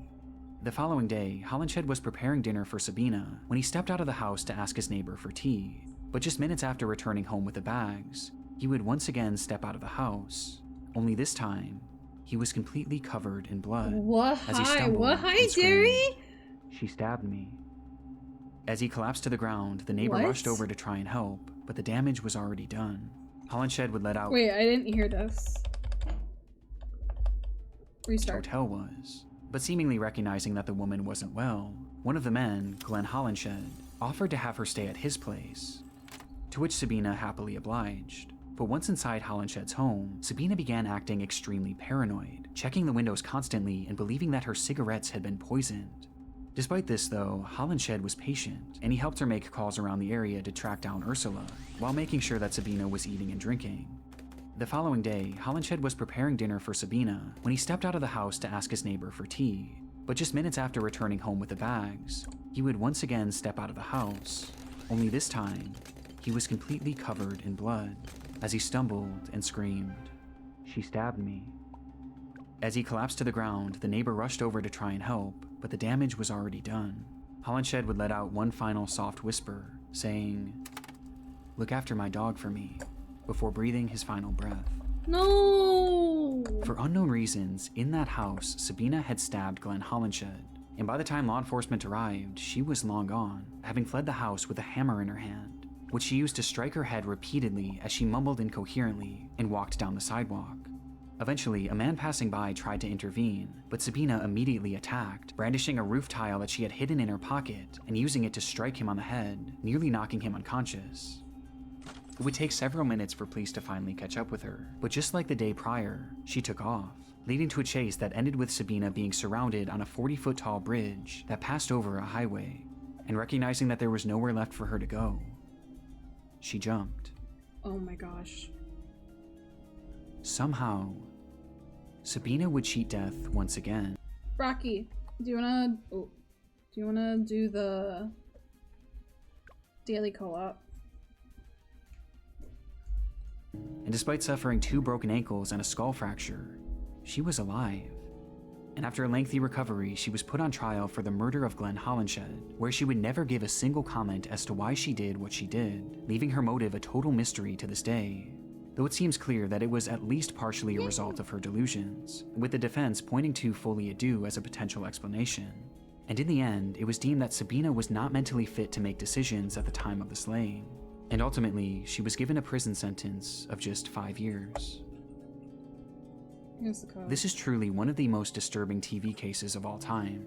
And for as shocking as it is on its own, what I find most chilling is the fact that these officers mentioned holding her for a psychiatric evaluation, which ultimately never happened. Is she under arrest at the moment? Well, 136 if she is. It was a massive oversight. In fact, it was so glaring that the police department allegedly contacted the show and asked them to remove this entire section. As if they had just followed through with that code 136, Sabina would have been held for longer than just one night, which meant that she not only may have been given the help she needed, but she also never would have had the chance to meet Glenn Hollenshed that fateful day. Since her release from prison in 2011, Sabina promptly disappeared from the public eye, and neither she nor Ursula has ever been heard from again, meaning we have no idea whatever happened to the Erickson twins. They just simply tend to be making the same decisions at the same times. They're thinking in the same way.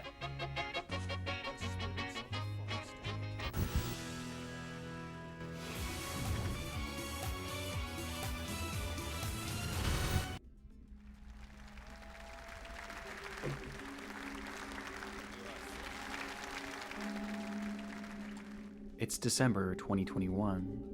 A couple receives a warm welcome as they walk onto the stage, ready to compete in the Croatian television show Super Talent, the country's version of America's Got Talent. But it's clear this excitement from the crowd wasn't shared by the show's host, who turned to someone standing behind the camera and flashed the unmistakable look of concern. In the minutes prior, the audience at home was introduced to the pair, 34-year-old singer Roman Bernata and his wife, 44-year-old violinist Bianca Kolompar, along with their child, who would be watching on as the two shared their musical talents with the world. In their day-to-day lives, Roman was a professional goalkeeper for a local soccer team, while Bianca was a professional violinist with a doctorate in music. And while on paper this all seems fairly normal, it was immediately clear to those watching that this couple was anything but. The two frequently went on long-winded and bizarre rants, with Bianca opening up about her breast enlargement surgery. Ja sam imala kao cura velike grudi, velika mi je bila želja da to vratim, operirala sam. And the two discussing at length their belief in a living God who walked the earth. Ali ja osjetim, stvarno imam taj kontakt sa živim Bogom i mislim da je Bog svugdje oko nas, da je Bog osoba, energija, istovremeno, da. But it was their performance itself that proved to be the strangest part of their time on the show. Pozdrav svima. Dobro večer. Vi se mene ne sjećate, jel da? Ja? Ne. Prije puno godina. Aha, ja se nas sjećam kad sam snimala škola, jel ide Harber, ide? Je, ja se ispričavam, ali stvarno moram vas to pitati. Roman's introduction was fairly uncomfortable, as he made mention of a time that he had met one of the judges years before, who clearly had no recollection of the encounter, which seemed to frustrate him, as his demeanor quickly became hostile. Ko je vaš talent? Ja nemam nikakav talent. Pa šta ste onda došli? Rad. Ali potpuno nebitno, emisija se zove Super Talent, ja kolegica... Ja vas volim, nemojte mi zamijeniti. Alo, polako, mislim da ipak ćemo mi ovdje voditi riječ. Može, pa. Leading to Roman receiving his first X before he even sang a single note. Ako je kolegica pitala koji je vaš talent, a naša emisija se zove Super Talent, a vi tvrdite da nemate talent, onda vas ja pitam pošto ste došli. Rad. Okej, hvala. It was a rough start for the couple, and by the time they did get to perform, things only got worse.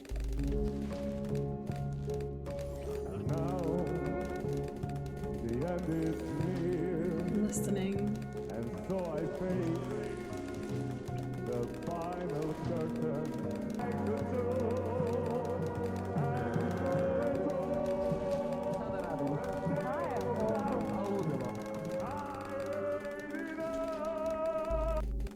Admittedly, the couple didn't sound awful, but it was clear the judges were frustrated by Roman's demeanor, prompting all four of them to hit their X, signaling the end of the couple's performance. Or at least they thought.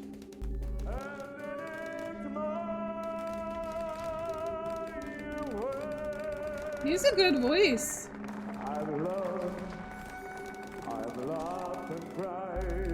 As the two just kept on performing, playing over the sounds of the judges shouting their name and the deafening silence from the crowd. With the two going until a producer finally had to step in from behind the camera and officially cut them off. But even then, the couple continued their antics, this time by protesting the judge's decision, with Bianca even threatening to go to the newspaper and expose their behavior to the press, all while Roman stood angrily to the side, glaring at the panel before him. And with that, Roman and Bianca's time on Super Talent was over, and they not only walked away without receiving the grand prize, but they also left with shattered reputations, as this segment became notorious among fans of Super Talent, with the couple being considered one of the most unusual acts to ever feature on the show. But despite its virality, this performance isn't what Roman is most widely remembered for today. Gold? On February 6th, 2022, residents in Rijeka, Croatia were met with the sight of a fully nude man wandering the city streets. It was Roman Bernata. While most stared on in amusement, laughing to themselves and snapping photos, what they were witnessing was actually one of the most disturbing events the city had ever seen. After his disastrous performance just 1 year prior, Roman continued to pursue a career in singing, taking every opportunity he could to share his music with the world, often joining Bianca on her YouTube channel, and singing on the streets for tips, where he actually made a decent amount of money. Though because of his notorious television moment, he would often be harassed and even have the money he earned stolen from him. One day, while performing outside of a local soup kitchen... Wow, it's like the way you act has consequences. He was introduced to a woman named Darnika Krevich, a 67-year-old who relied on the soup kitchen for consistent meals. And after hearing Roman sing, she became a legitimate fan of his music, leading to the two striking up a friendship. And despite Darnika not having much, she offered to take Roman to a local coffee shop on February 6, 2022, where she treated him to a warm cup of tea on a cold winter day. And so the two sat inside a restaurant called the Cafe Pin, with everything seeming completely normal, until a server noticed that Roman started to look almost sickly, like he could barely keep himself upright, as his body was starting to slump over the table, his eyes barely open. The server rushed over to help, but Roman recoiled and shouted, "Just try calling the police on me." And so, not wanting to escalate things, the server left, only returning later to drop off their check, which is when Roman's behavior took an even more drastic turn. He began feeling around his pants pocket for his wallet, before looking desperately around the table, but there was no sign of it. And so he grabbed Darnika's bag and rifled through it, before yelling, "You snake, you whore, where's my wallet?" Though when he still couldn't find it in Darnika's bag, his anger turned to violence, as he stood up and rushed Darnika, grabbing her by the head and shaking her, screaming in her face, accusing her of being a thief. This time, multiple people inside the cafe rushed over to hold him back, but Roman was too strong, too angry, and with seemingly no effort at all, he pushed everyone away, completely unfazed by their attempts. In that moment, no one could have stopped Roman. Darnika was entirely helpless, and so the crowd inside the cafe watched as Roman grabbed her by the neck and dragged her behind the bar, and then proceeded to kick, then stomp, and then jump directly on her, over and over again, each time landing on her head. It was a rage so demented that he actually began to smile a wide manic grin as he jumped and chanted, "Whore, witch, die." That's crazy. After what felt like an eternity, Roman stopped, before sprinting out of the restaurant, leaving Darnika entirely unrecognizable and dead on the floor. The same floor where, just feet away, Roman's wallet lay, having innocently fallen out of his pocket shortly before.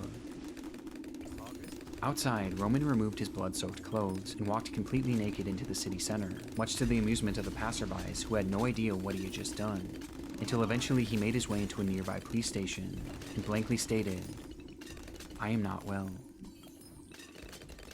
Damn. This sentiment was true in so many regards. Roman hadn't been well for quite a long time. Since a young age, it's believed he had dealt with undiagnosed schizophrenia that had led to uncontrollable anger issues, before developing an alcohol and substance abuse problem that only exacerbated his symptoms. And by the time he was an adult, Roman became so delusional that he believed he was a disciple sent from God to touch the world with his music, something that he eventually convinced Bianca of as well. So in their super of talent course, this episode, has some when Bianca mentioned backstory their with love for a living God fucked that up walked the religion earth, views. she was likely referencing Roman. Ali ja osjetim, stvarno imam taj kontakt sa živim Bogom i mislim da je Bog svugdje oko nas, da je Bog osoba, energija, Istovremeno. Istovremeno, da. Roman was severely unwell, and no one in his life was keeping... Wait, is that their kid right there? Do they have a kid? Istovremeno, da. Roman was severely unwell, and no one in his life was keeping him in check.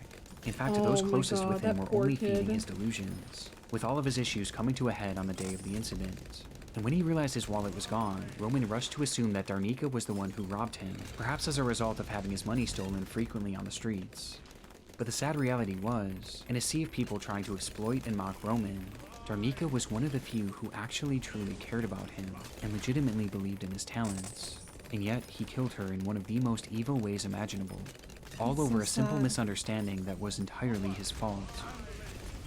In the end, Roman Bernardo was deemed unfit to stand trial and was never sentenced to serve any jail time, instead being given a 40-year sentence in a mental health facility, where he's since been described as a model patient, with his good behavior awarding him the opportunity to leave the facility for days at a time for therapeutic purposes. Nature is king here. Man can only watch and be humble. There's nothing out there. It's your imagination.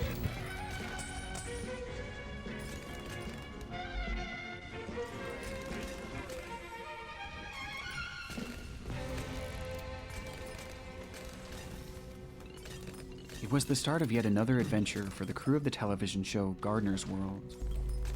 This British program has been on the air since the 1960s and provides viewers with tips on how to maintain their garden while showing off a variety of unique plant life, which often brought them to remote areas of the globe.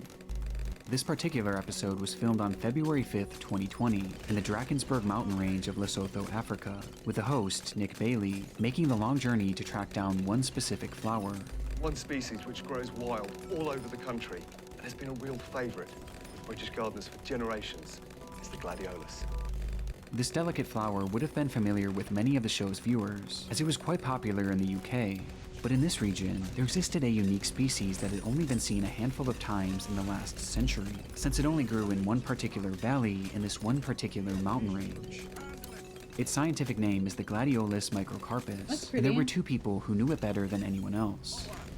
Rod and Rachel Saunders were well-renowned botanists who studied the world of South African flowers in depth, with their favorite being the gladioli, as they would spend days and even months on end roaming areas just like this to learn everything they could about them, making them the perfect duo to help with the show. Why gladioli? There's so many different plant species in South Africa you could have picked. I think their beauty. Some of them are so exquisitely beautiful, you actually just want to sit down and cry when you see them. But even with their vast knowledge of this region, there was always an element of danger when traversing it. Its climate is often volatile, and conditions are known to turn on a dime, making safely navigating this area extremely difficult to downright impossible. This was apparent even on the day of filming, as a dense fog had rolled in, and given the steep and rocky landscape, one wrong step could spell disaster. This didn't stop the crew from carrying onward though, as Rod and Rachel were relentless in their pursuit. They would do anything to find these flowers, and sure enough, the segment ended as they did exactly that.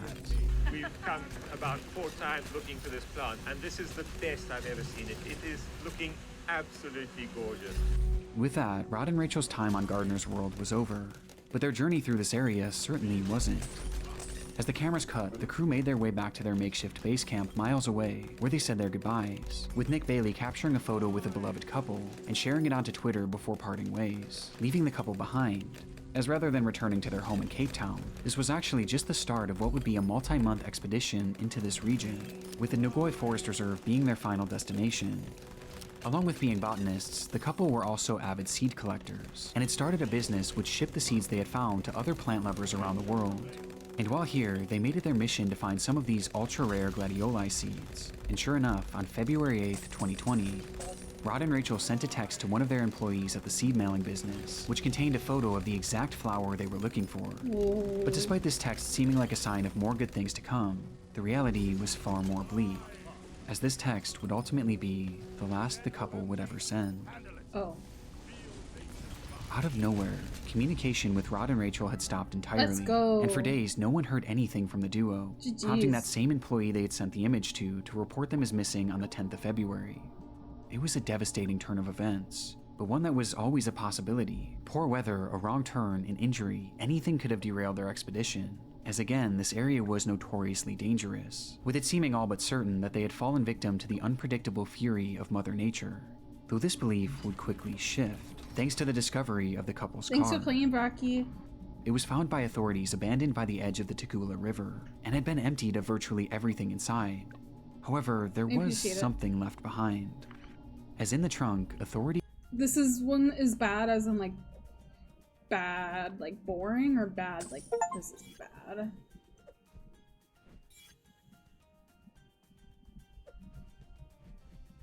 Ooh, okay. These would find a massive pool of blood that belonged to Rachel. Just days after filming, Rod and Rachel were making their way towards the Ngoi Forest Reserve, growing more and more excited by the discoveries they were making, oblivious to the fact that in the woods around them, they were being watched, hunted even, and not by an animal, but rather by a man. His name was Saifundin Aslam Delvicio, a local of the area that the couple was traversing, and on February 9th, he allegedly sent a text to his wife, Bibi Patel, telling her that he had found a good target, and that he was now in pursuit, with said target being Rod and Rachel. Later that night, the couple made their camp and began to drift off in their tent, while Del Vecchio allegedly watched on, and once he was certain that they had fallen asleep, he made his move, approaching the tent, then tearing it open, and then standing above the couple. In the following moments, Rod and Rachel would be brutally bludgeoned to death before they could even react, as they lay helplessly still inside their sleeping bags. Text messages indicate that Del Vecchio then enlisted the help of his wife. Look at Pet Channel. Oh my goodness! Oh, let me. Oh, look at the little face! Oh, I love Greg so much. Oh my goodness. That was a nice breath of fresh air. Thank you. Wife Bibi, as well as his friend Musa Jackson, to help discard the bodies, using the couple's own car to transport them to the one place they were certain they would never be found: the Tagula River, as there was something about this stretch of water that they believed would make these bodies impossible to find: crocodiles. And so they pulled up to the banks of the river as the crocodiles quietly watched on from a distance and dumped the bodies of Rod and Rachel into the water, where they were immediately devoured. They thought it was the perfect plan. However, it thankfully failed to work as well as they had hoped, as in the following weeks, fishermen would happen upon both of the corpses, or at least what remained of them, as they were in such bad shape that it would take nearly 2 full months for them to be identified. As for why this attack happened, we still don't fully know, as the trial is still ongoing, with Del Vecchio proclaiming his innocence, which is why everything is alleged at the moment, but the evidence is damning. Messages on Del Vecchio's phone paint a clear picture that he was responsible for this, with his motive appearing to be religious differences between him and the Saunders, as well as money, as after the slayings, large sums of money were withdrawn from the couple's bank accounts, along with lavish purchases being made on their credit cards, with one of the receipts from the shopping spree being found inside of Bibi's purse. The evidence is almost impossible to deny, but while we wait for justice to be served, it's important to refocus on those who won't be here to see it happen. Rod and Rachel truly did nothing wrong. They were two incredibly wholesome people who were just trying to find and connect with the flower that they loved so dearly. And while their interview days before their death is an undeniably dark television moment, it also serves as an incredible tribute, as one of the last things they ever did in their lives was share their love and passion for gladioli with the world, the flower that they ultimately gave their lives to find. Quite a trek to get here, and what an incredible treat to see such a special plant in such a niche environment. Thank you. It's a pleasure. It's nice to be here. Stop, they're so cute.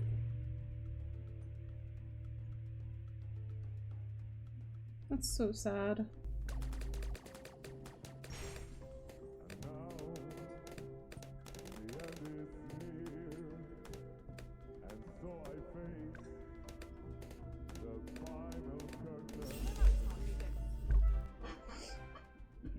All right.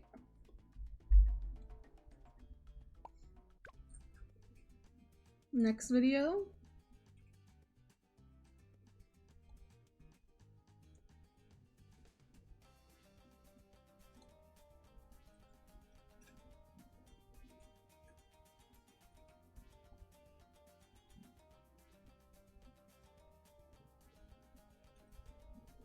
Let's do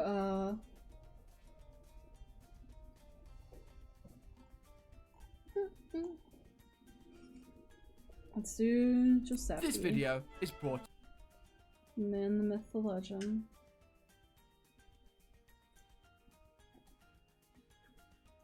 to you by Gaijin. More about them in the middle of the video. God save aggression. Oh, hello there.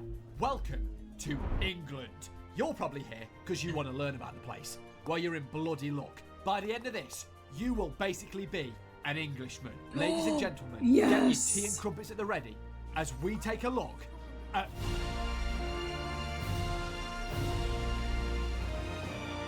Righty, so before we get into the meat and two veg, there's some English basics that you need to know. The fundamentals, if you will. So firstly, England is in the continent of Europe, not to be confused with the European Union or the EU. We are not in that anymore. England is a part of the United Kingdom, an island nation made up of England and the other ones. And for any of you that are unaware, just to clear up any confusion, this is the UK flag, the Union Jack, and this is the England flag, the St. George's flag. And for any of you sharp-eyed viewers, you'll notice that the St. George's flag is actually a part of the Union Jack. Now, the name England originates from the Old English term Englaland, which literally means land of the Angles. The Angles were some blokes of the Germanic tribes who settled in Great Britain during the early Middle Ages, migrating from the Anglian region, which is now what we call Germany. The main language of England is, of course, English. These out there, if it was about 90 degrees out there, go down it like the Agberg, whatever it is, isn't it? The wise words. The currency is the Great British Pound, or GBP. Now, there's also some famous faces that would certainly be good to know or identify if you're in England. So first off, we have the royal family, the monarchy. Basically, just some powerful old rich folk. The English card... Queen Elizabeth died in 2022? Why do I feel like she just died? It's already been 2 years? Wait, 3 years. I can't do math, apparently. Damn. Princess Diana died the year I was born?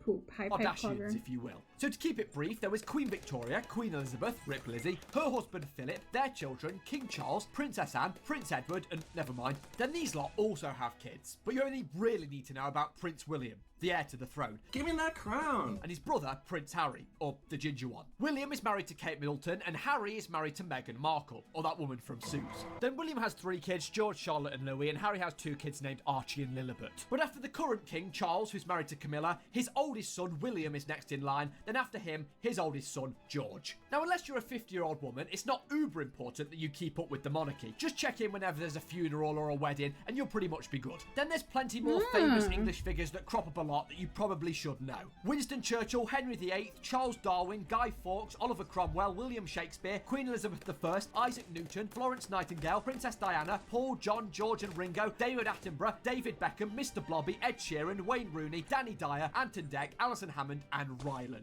And that list was in reverse order of importance. Now, in terms of politics, I'll keep this very brief because it's very boring. But there's a handful of political parties in English politics, but the main 2 you only really need to focus on is Labour, which is more left-leaning and is red, and Conservatives, which is more right-leaning and is blue. Kind of like the light and dark side, except they're both bad. As of when I record this, the Labour Party is in power, with the country being ruled by the head of the Labour Party and Prime Minister Keir Starmer. You have no chance of me recapping the last... Wait, what? So, you guys have a king and queen, but also a democracy? Like a president that you vote for? Did I understand that right?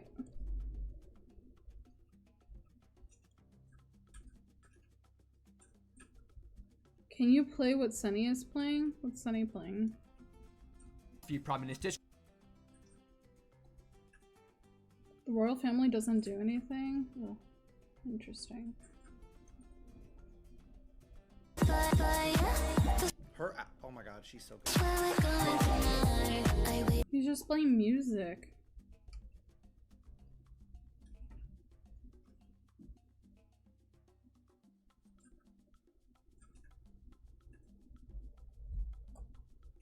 Because we've had about 400 in the last 5 years. I went to Peppa Pig World. So here's a timeline if you care. Honestly, the Prime Minister's probably changed by the end of this sentence. There's 650 constituencies across the UK, then at least every 5 years there is a large general election to decide the next party to rule the country, where the nation votes in an MP or a Member of Parliament to represent their constituency and gain a seat in the Houses of Parliament in London. And the party with the most seats is the winner. It's pretty much just a big room that's split down the middle with a bunch of adults arguing and a man loudly says, Honestly, just Google it and give it a read if you want to know more, because I want this channel to stay as far away from politics as possible. Rule Big Chungus. Big Chungus rules the waves. So now that you've got the basics locked down, let's get into the nitty-gritty, the English details, the local knowledge, and what is more local than...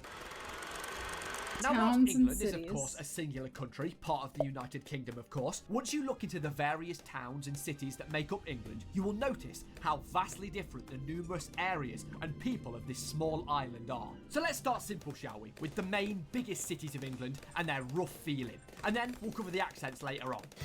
Oh gosh. London, the biggest city and capital city of England, located here in the south of the country. With a population of over 8 million people, it's made up of north, east, south and west. There's a piss ton of landmarks: Trafalgar Square, Nelson's Column, Westminster Bridge, Big Ben, the Houses of Parliament, the London Eye, the Shard, Tower Bridge, St Paul's Cathedral, Buckingham Palace, where the King lives, 10 Downing Street, where the Prime Minister lives, these candy shops, where the money launderers live, and London, where the homeless people live. London isn't really like any other English city. It's certainly its own vibe. It's very busy, very hectic, very grimy, very pigeons, and very London. It does feel like a good fit to be the capital, a very English city overall. In fact, it's so English that if you go into the British Museum, it's full of lots of English things. Ooh, but there's a million. I know about that the British Museum has nothing that's British. It's all stolen stuff.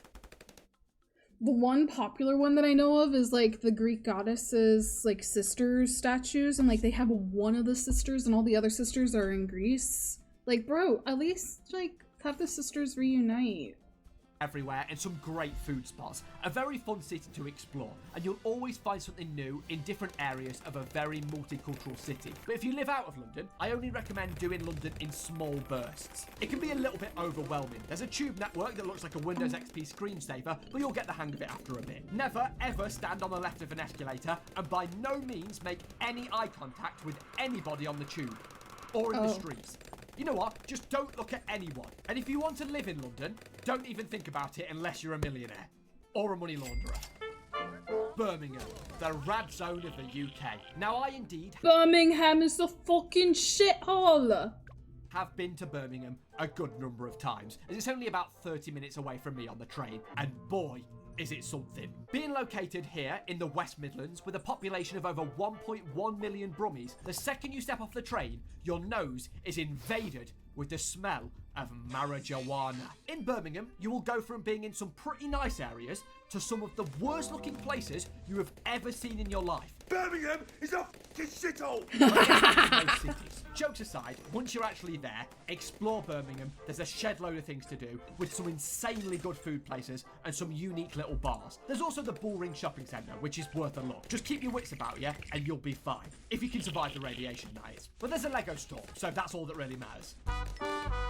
Manchester, with a whopping population of 2.2 million people, located here, it is, well, I don't know really. They have their own rip-off Big Ben, football, Oasis, but there's a Lego store, so that's all that really matters. Liverpool, located on the west coast with a population of just Who's under from 500,000. Liverpool? Why do I know Liverpool? Like, I know all of these from, like, Zoil, but, like, which one does Zoil live at? He lives in Luton. Did he live in Birmingham? Way. Like, who's in Liverpool? Is that Salmon? No, he's Essex. It really has a life of its own culture, if you will, and it has some of the craziest accents you will maybe ever hear. I'm Sam, Paul, I'm fucking buzzing. 3-1 win against Arsenal, only team to win the first 3 games. Is right? But more on that later. Huh? Now, I've never personally been to Liverpool. I don't know if that's a good thing or a bad thing, but it supposedly has a wild nightlife full of stag do's and hen parties, or bachelor parties for you American folk, and it's full of some lovely people, if you can understand the word that they're saying. The Beatles are also from here, with many of the locations in their songs being found on the Scouse streets. But honestly, we should probably just shave this one off the edge of the UK and let it drift into the Atlantic.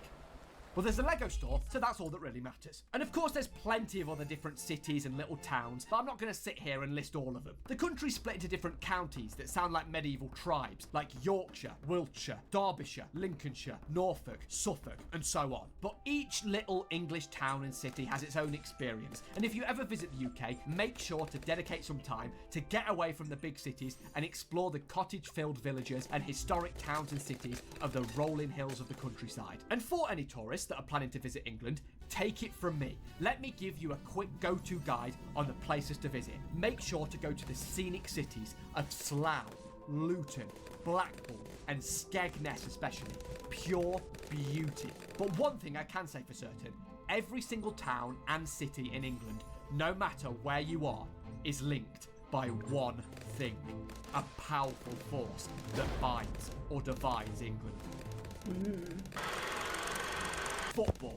Now, whether you watch every single match on telly or couldn't care less, football in England is inescapable. It's like a religion. It's soccer, actually. Like this with my face painted. I think Just half kidding. of England. Hey, Zoil! He's got Zoil! Oi! Stupid like this with my face painted. I think half of England truly exists just for football alone. Good morning, England! People will miss their children's birth for a football match. Everyone has their team that they support, with basically every area in the country having its own football club of varying sizes and success. And it would frankly be immoral of me to not give you a rundown on the basics. So starting in the mid-19th century, in England of all places, you kick a ball with your foot, hence the name football.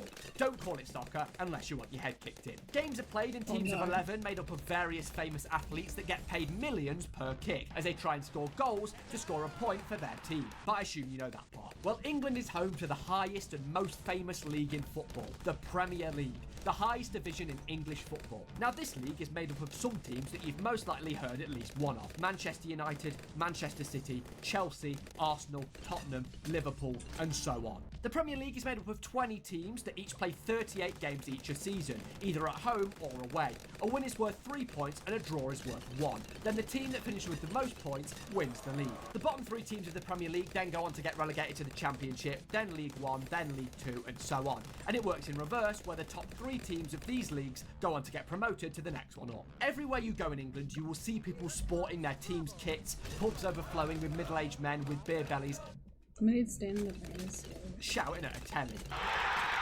And there is full-blown wars breaking out. English football teams have local rivalries, there's football hooligans, it's some Game of Thrones type shit. But don't you worry, guys. If you have no clue about football, I have some basic tips to help you blend in. What you want to do is walk into a pub, scout out the... Did I see? What's going on with Zoily? I don't know if it's gonna help. It's pouring. No, it's fine. It's not gonna get worse than this. Okay. Oh no, Surely. Zoil, honey, what are It's you just gotten doing? worse. It's only gotten worse. No, it won't. It'll get better. Okay. Is he doing a lemonade stand in the rain? Lemonade? Lemonade! And does anybody want Robert lemonade? Rain monitored suspicious user Layla. This is going really well. No, mate, this is fantastic. Yes, I love this. There's nothing better than an ice cold cup of lemonade. I'm really glad When it's- for myself. Inhabitants, pick a side, then just stand there, preferably with a drink in your hand, and shout things like ref, or get it up, or you could park a bus in there, or wanker, and you'll fit in no Wanker. time. The only time that everyone in England is united when it comes to football is when there's some sort of international tournament, like the Euros or the World Cup, which is great fun, even if you don't watch football. Just getting together with all your friends and supporting your country in the sunny setting of a pub garden, just to watch them get to the final and bottle it 2 years in a row. I love world championship stuff. Like, I love, because it just makes it feel like we are all together. It's not just like countries only, like everyone's coming together, the whole world. Like, I love the Olympics, World Cup. Like, I don't care about sports, but I love when like the world comes together as one. Like, we're just humans on a planet, on a little rock. Now, how can we talk about the intricacies of English regions and cities without mentioning accents and slang? Now, somehow, for a tiny island, you can go between two cities in the UK that are 2 hours apart, and the residents of said city will sound vastly different. Now, I highly recommend watching this 10-year-old video from Anglophenia on UK accents that explains everything very well.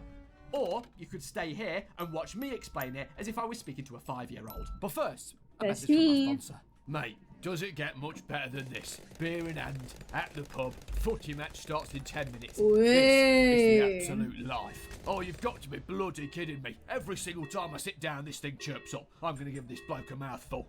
Hi, Dave. How are you? Did you get the new ad alert through? No, I'm not blooming all right. You can't just set me these tests when I'm at the pub. Did you know that the footy starts in 10 minutes? I cannot miss this match. Well, Dave, the fate of the universe lies in your hands. Did you know that? You have to promote War Thunder, the most comprehensive vehicle combat game ever made, and it's now available for free on PC, consoles and mobile devices. Oh, fine. Well, listen, is there something I can do to speed this up? I have to get back for this match, I'm not joking. Well, there is the multiverse setting, but it is risky. The blooming what? Multiverse? And what do you mean risky? Basically, to reach the most amount of people in the shortest amount of time, we could just transport you to a universe, but in this universe, you are the biggest YouTubers on the planet. And don't worry about the risk. There's just a small chance that you might implode, your limbs might fall off, or you could literally just die. But we'll get you back in time for the match. Sounds good to me. Just do it. Hey guys, so today I want to be a little goober and talk about War Thunder. You can take command of over 2,500 tanks, planes, helicopters, and ships of 10 major nations, ranging from biplanes and armored cars of the 1920s to fighter jets and main battle tanks of today, which is pretty huge if you ask me. That's pretty much everything. See ya. Hey, Dave Sauce. Dave here. Thunder. War Thunder. Did you know that researchers have found that when you play War Thunder, you actually immerse yourself in intense combat, with incredibly detailed vehicles, realistic graphics, and authentic sound effects that place you right at the helm of the most powerful war machines of our time. Isn't that crazy? Today we are blowing up this military tank, but first you can join a worldwide community of over 95 million players in epic PvP battles today and delve into the breathtaking experience that is War Thunder, with an unmatched wealth of high quality content to discover. There's simply no better game suited for fans of military history. So this monitor here is revolutionary. Let me show you some more. Here, we'll turn it on. Oh, what's this? Oh, it's War Thunder gameplay, showing the X-ray features. If your vehicle or an enemy vehicle is destroyed, War Thunder shows you exactly what happens. In X-ray view, you'll see precisely where the shell penetrated, which components were affected, and what ultimately led to the destruction of your vehicle. Pretty good, eh? Hey guys, Dave here from the Outdoor Dave YouTube channel. You know when I'm in these freezing cold temperatures with nobody around? You know what really gets me through it? The mobile version. What? View, you'll see precisely where the shell penetrated, which components were affected, and what ultimately led to the destruction of your vehicle. Pretty good, eh? Hey guys, Dave here from the Outdoor Dave YouTube channel. You know when I'm in these freezing cold temperatures with nobody around? You know what really gets me through it? The mobile version of War Thunder. War Thunder has an all-new mobile version available on iOS and Android, allowing you to take the battlefield wherever you go. The mobile version features intuitive controls, impressive graphics, and the familiar, massive multiplayer warfare in dynamic ground and sea battles with our support. Play War Thunder now for free on PC, PlayStation, Xbox, or mobile devices by using my links in the pinned comment or video description. New and returning players on PC or console that haven't played in the last 6 months will also receive a massive bonus pack across all platforms that includes multiple premium vehicles, the exclusive vehicle decorator Eagle of Valor, 100,000 Silver Lions, and 7 days of a premium account. It's available now for a limited time only, so be quick. Now, if you don't mind me, I'm going to watch the football. Back to the accents.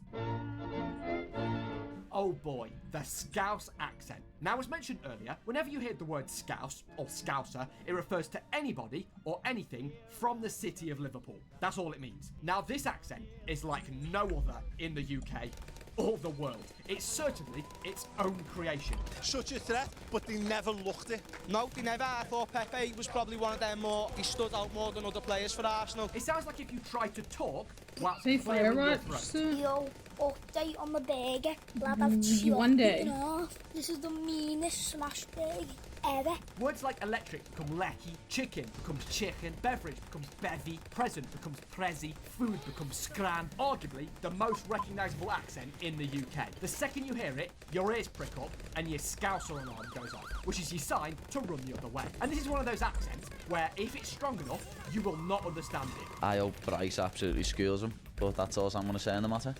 What's that? Notable Scousers with thick accents are people like Paddy Pimblett. Your head's gone, lad. You need to grow up. You're about 14 in the edge, you little nit. Anybody ever get what he said? Stephen Gerrard. 3-0 down at half time, we thought we were out, but, you know, credit to the boys. Stephen Graham. And then one of my really good friends, Graham, he was my boxing trainer. John Bishop. But you'd have to go in the morning and sing. Or, of course, the softer accents of the Beatles. We expected them to be very different, but they weren't at all. And there's deeper Scouse lore and dialect. Anybody that isn't from Liverpool or isn't a proper Scouser is called a wool, and whatever you do, if you ever visit Liverpool, do not wear white socks.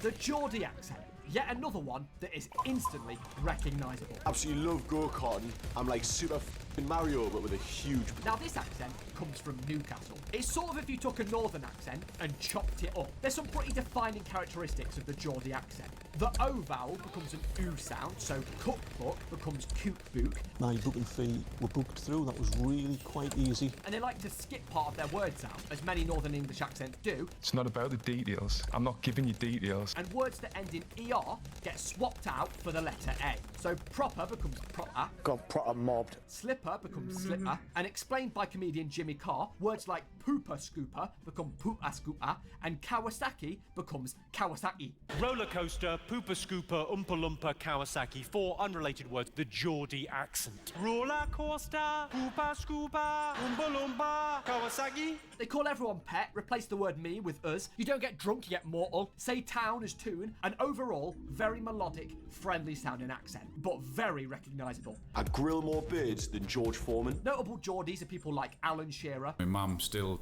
drops me dad off at the pub. Will Annie. Why's he got horns on? Jay from Little Mix. And I got pet with a colouring in book, which is even worse. Now nobody's going to want us ever. Caught with a what again? And Anton Deck.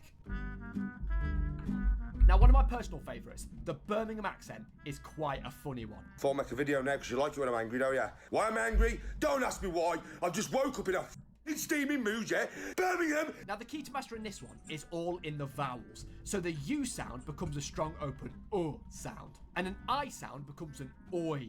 Oh yeah, all right. Can you have a pie, chips and peas, please? And every time the traffic moved around the lorries, my wings were shaking violently as if we was having a mini earthquake. It's all at the front of the mouth, with a very open O-shaped mouth. I'm a brummy. Again, another friendly, welcoming, warm accent that gets stronger the closer you get to the Black Country region. You should go to the Black Country, that's where it's real fun. There's sort of chalk like that. I've got no neck and no future.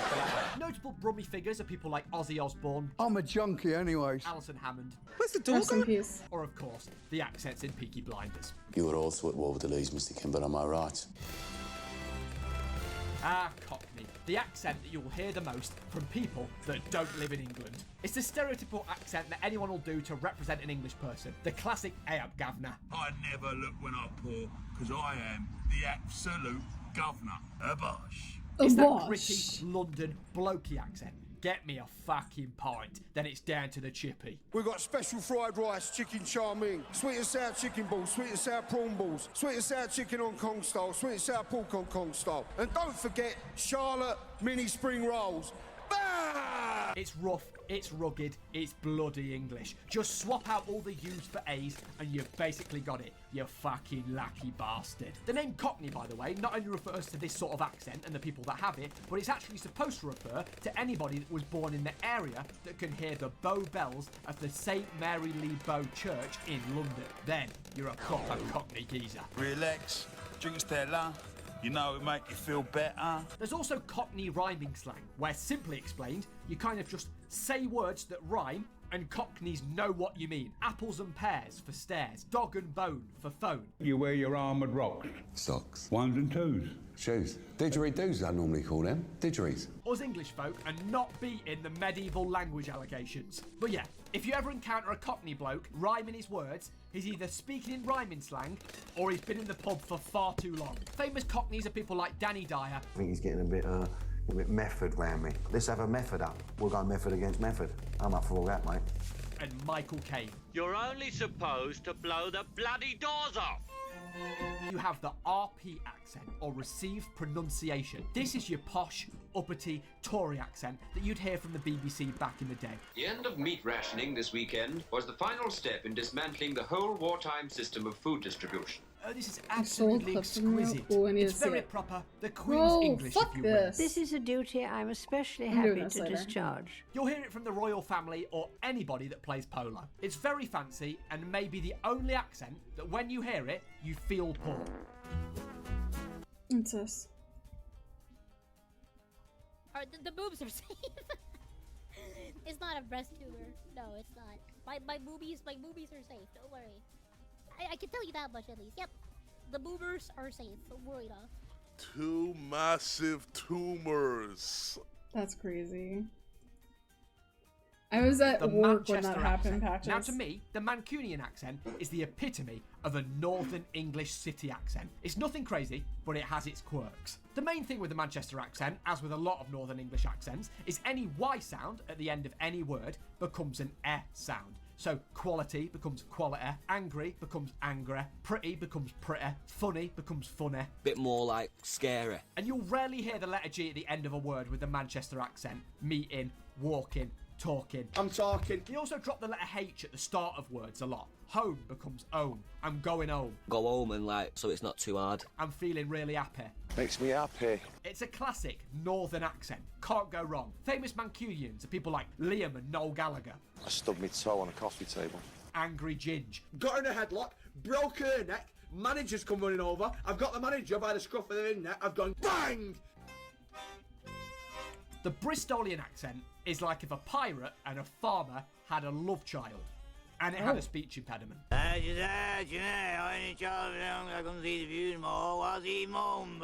Uh-huh. There's a lot of R's worked in there. It's all spoken out the side of your mouth, and all the T's in the middle of your words just vanish. Water, better. It sounds very grumpy and grumbly. They got names for people like you around here. Think about Hagrid from Harry Potter. You're a wizard, Harry. The Yorkshire accent. If a sheep had an accent, I imagine they would sound like a Yorkshireman. This is the true sound of the British countryside. Now, with Yorkshire being a county made up of cities like York, Leeds, Bradford, Sheffield, Doncaster, and so on, it may just be the easiest accent on this list to do. You just extend every word to start to sound like a Yorkshireman. Come out at a gate at the top, turn right, and it's like a fairly main road. I like eating pies and bangers and mash. All your O sounds become an O. I'm alone. Phone. No. We make proper brews. Brews that bring a tear to your eye and warmth to your soul. Do it for Yorkshire! It's a very fun accent to do. It's the sort of accent that makes you sound like you're away with the fairies or drifting through the clouds. Then in the same breath, they cut off some of their words, like I'm going down to pub. But it's a quintessential English accent nonetheless. Think of Sean Bean, Ned Stark from Game of Thrones. The next time we see each other, we'll talk about your mother. Winter is coming. And if you've been listening to this video and been trying to work out whereabouts in England my accent is from, it's always pretty tricky to pinpoint your own accent. I've always thought I had a pretty plain English accent, but I guess it'd most likely sort of be a Midlands accent, since I'm from Derby, near Nottingham. We just call each other Duck. You're right, Duck. Hey up, Duck. And if someone's in a bad mood, they're being mardy. That's a very Midlands word that we use all the time. Or maybe it just comes out more in videos. There are also some very widely known slang words across England used by different dialects that you will certainly need to know if you want to get by. So I'll quickly reel some of these off. Bear means to have a lot of something. Peak can be good or bad. Long is tedious or bad. That's long. Quid, another name for English pounds. Chuffed means you're happy or content. Faff, to waste time, to faff about, or boring tasks. Skint means you have no money. Loo, a toilet. Kip, a nap. Chinwag, to have a chat. Me and Dave have a chinwag at the pub. Doing my head in, a personal favourite of Chinwag? That's weird. Mine that I use a lot. Just means if someone's annoying you. In terms of insults, you have dafty, pillock, knob, bellend, muppet, tosser. You fucking muppet! Bugger, plonker, wally, turnip, donut, drip, and divvy. Y'all got a funny language. Any of these will work, they're all interchangeable. So there you go, now you're fully clued up on identifying the English accents and slang words, or at least the main ones. And of course, we're just covering English regional accents, so if you're wondering about the Scottish ones, don't bother. You're going to have no chance understanding those anyway. Did I date apart for that, did I?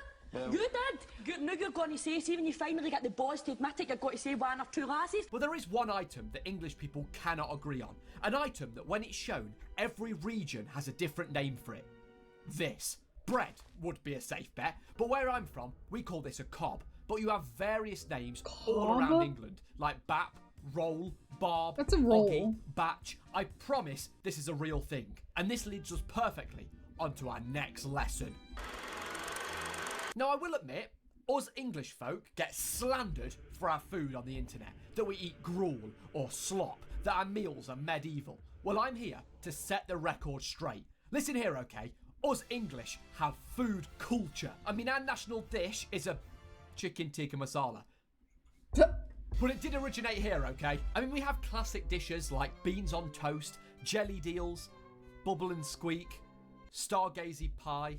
Ew. Listen, okay, we have a Sunday roast and fish and chips. Do we need any more? Just a bit of advice for you lads. Before you go to Boozer, you must eat this. This is real pub fighting food, this. Cheese, beans, sausage on toast. Banging. Jokes aside, Cheese, we beans, may not have sausage on many toast. great Banging. originally English dishes, but we certainly do have some food establishments in England that are more than worth a mention. I actually did a video on the second channel where we tried and ranked pretty much every English fast food chain, so I'll link that below if you want to give it a watch. In fact, if you want more content between main channel videos, the second channel is the place to be. Give it a sub too whilst you're over there, we're nearly at 30k. But there are three main big fast food chains I think are pretty pivotal to try if you're ever over here, and are eaten pretty regularly. Firstly, Greggs, a name that lights up the eyes of any English person across the land. So in short, Greggs is a fast food place that specialises in pastry filled primarily sausage with meat. roll. Everyone in England knows the iconic taste of a Greggs sausage roll. I'm gonna start with the sausage roll.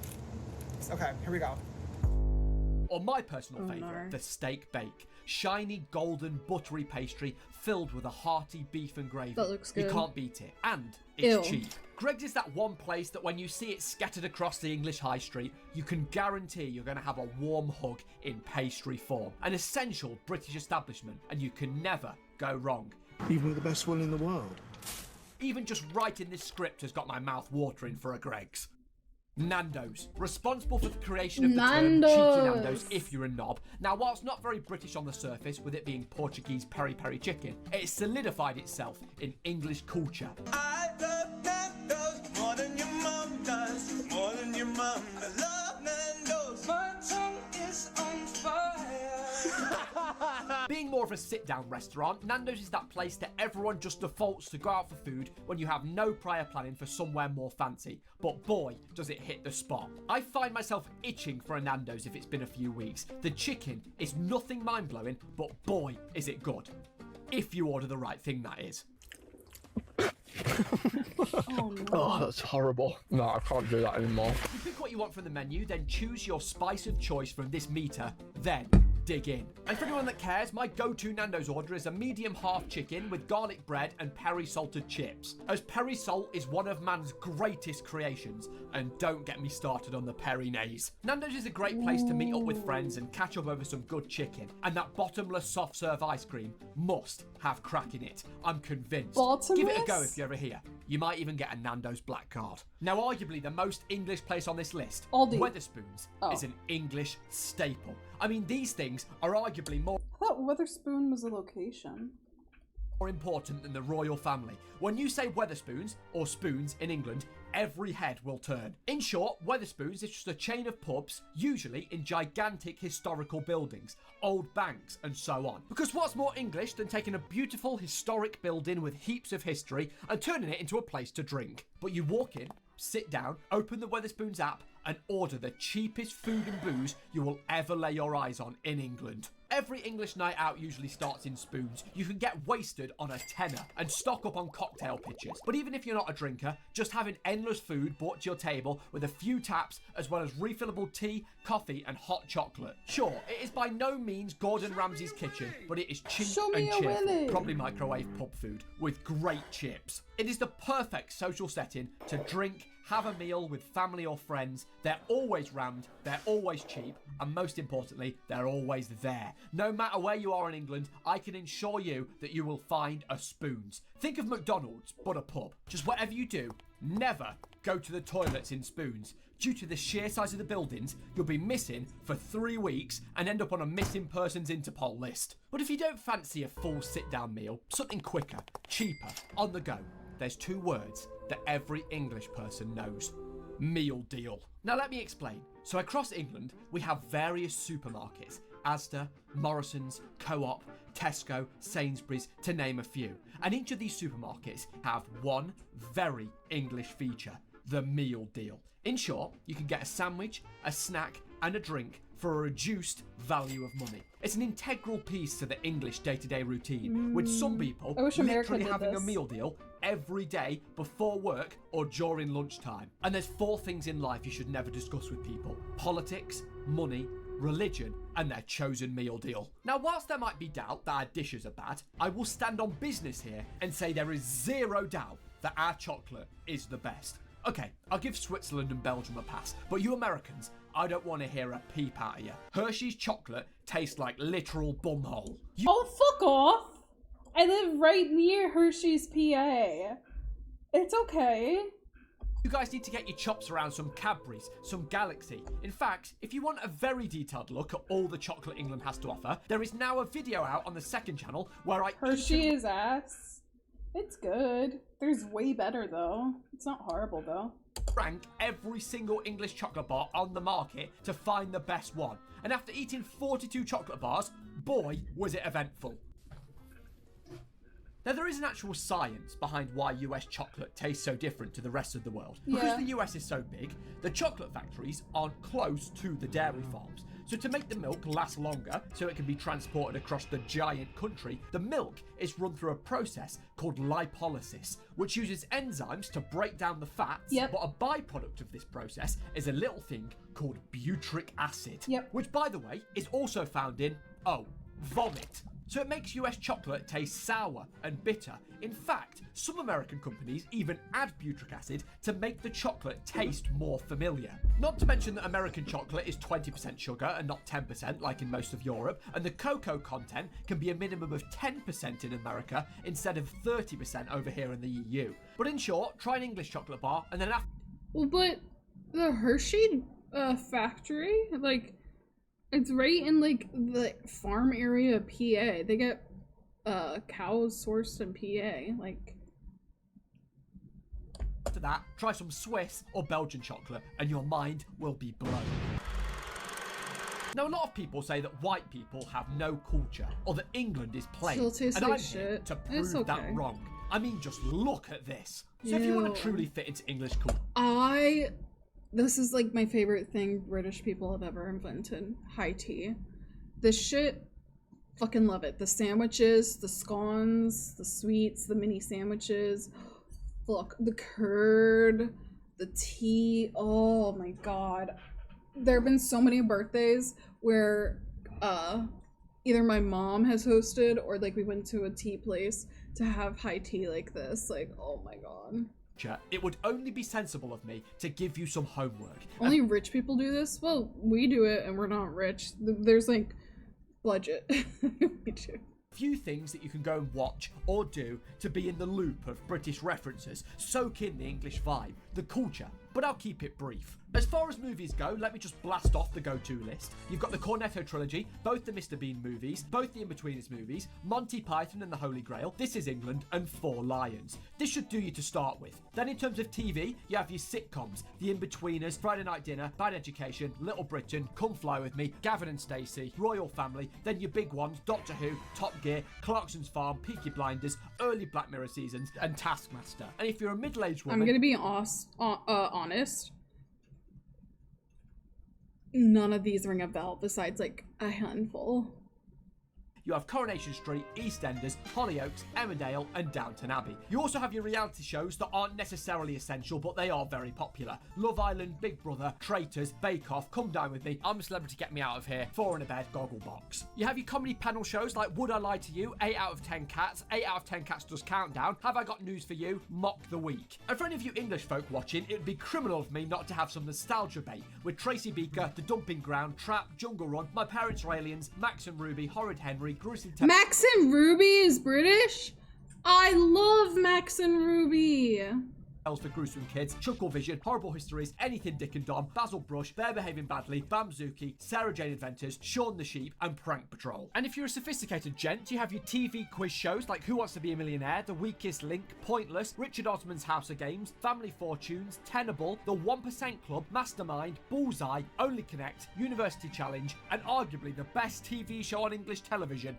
I swear to God, if it's the one you and AJ talk about. The Chase. Oh my God, the fucking Chase. Hiwa.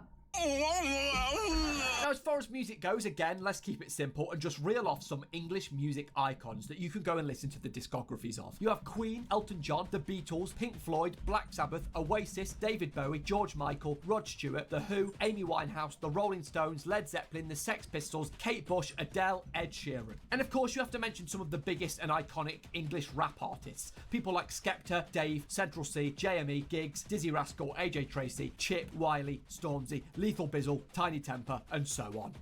Bro, I knew none of those rappers.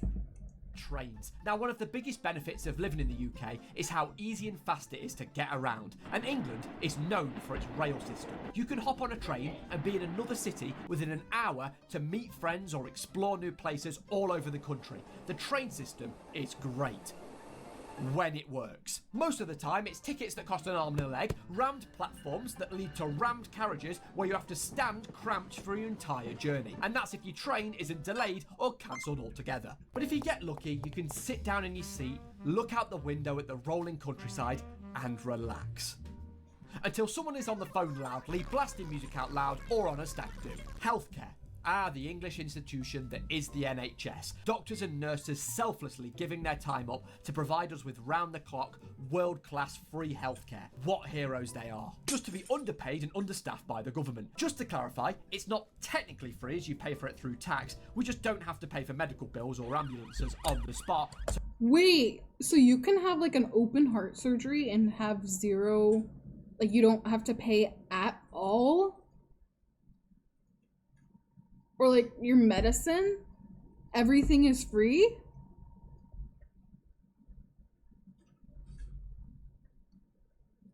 Yes, there's nothing you pay for. Cancer treatments, medicine can cost. Cancer treatments, surgeries. Oh my gosh. Pay for meds, but cheap. Why can't everyone be like that? That sounds amazing.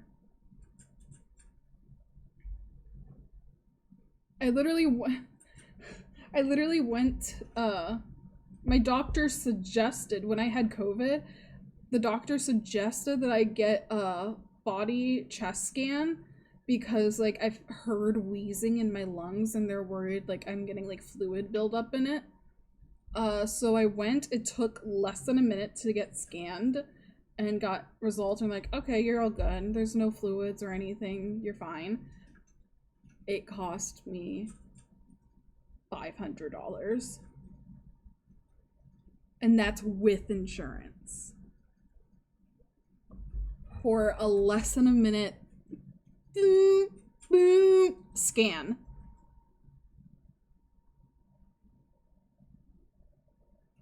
Oh my gosh. Holy shit, I just got dizzy. Oh gosh, I'm getting dizzy.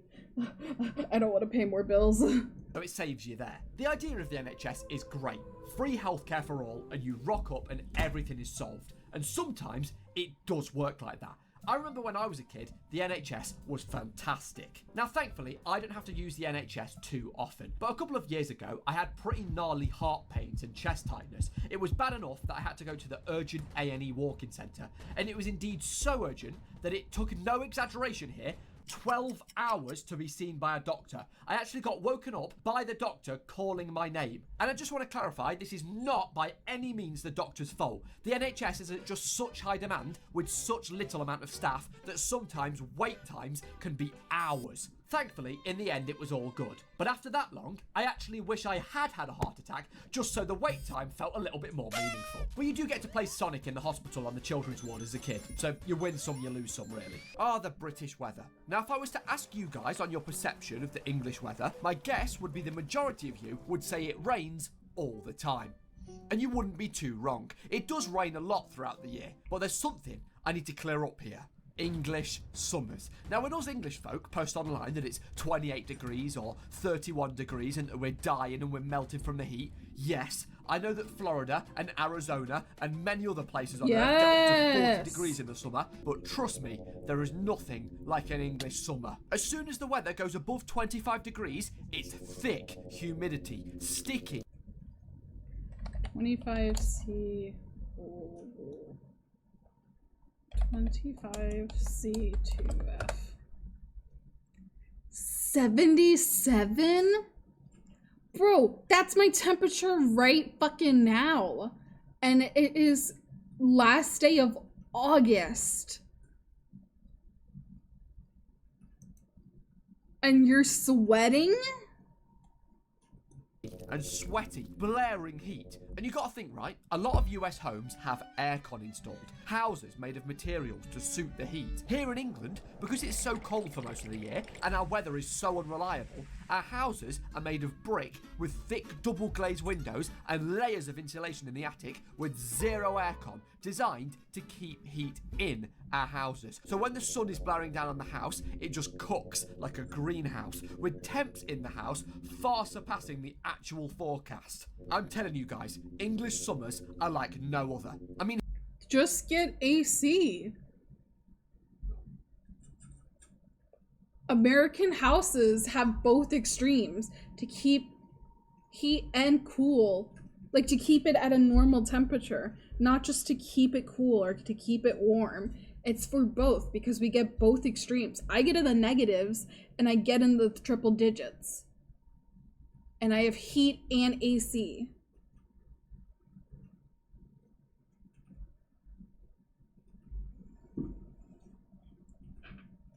Just saying. Here, take it from foreigners that live in England. By far the biggest culture shock I've had as an Aussie living in London is this heat. Like, what is this? Why am I so sticky and why is it so humid? Why have I just been sweating for 18 hours of the day? Never in a million years did I think I would come on this app and defend British people. And then the sun's beaming. Expensive, waste of money. It's just like another bill. Like, it's no different than just like an electricity bill or gas bill. You're dying over there. It's bad. Unless you experience a UK summer, I'm sweating in the airport. British heat hits different. Can somebody please explain what the fuck is special about the UK heat? I swear to God, I grew up in the Middle East, okay? I've lived in hot countries my whole life.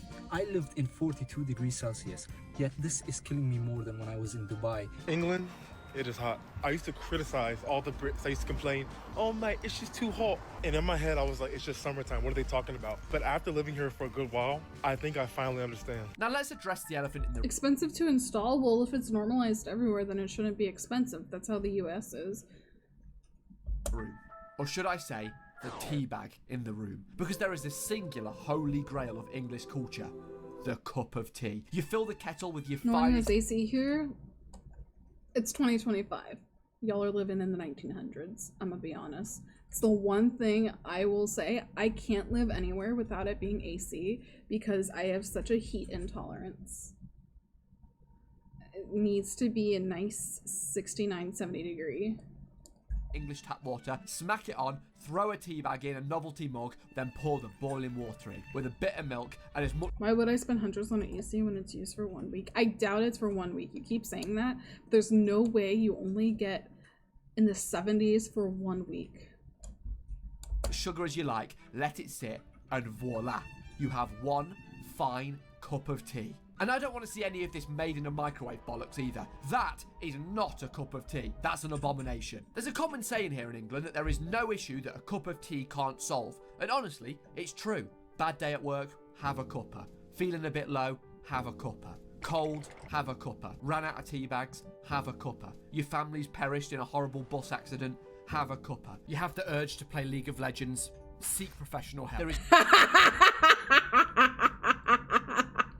You hear that, Taz? No problem that a good cuppa can't fix. Now, all jokes aside, as much as I poke fun at the place, England has been my home for 25 years now. And whilst it's nowhere near perfect, and sure, the weather is a bit shit, I have a bunch of memories, experiences, and Aww. friends tied to this tiny island. I love to travel. I actually got one.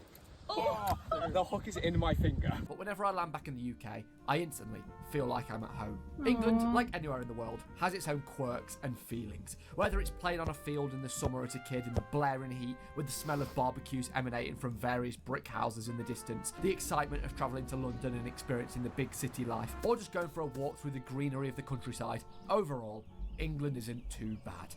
Unless you're in Birmingham. And thanks to Gaijin for sponsoring the video and making it all possible. Don't forget to check out War Thunder on PC, PlayStation, Xbox, or mobile using my links below. New and 6 months inactive users also get a huge bonus pack across PC and consoles. And with all of that said, goodbye!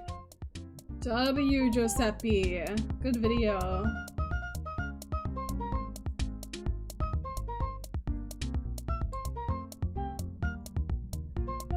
That's a good video, Giuseppe. Good job. Fuck is this? Then you left. What the fuck?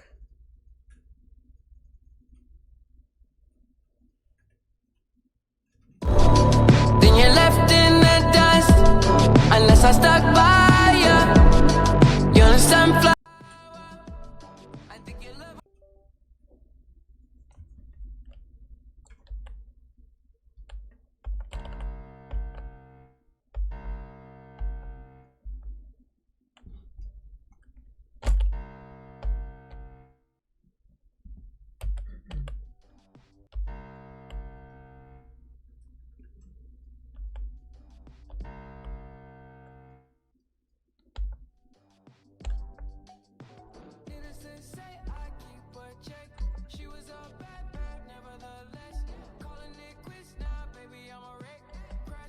Why did you link this?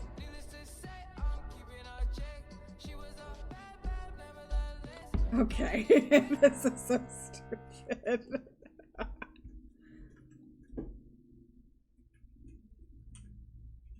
What am I doing?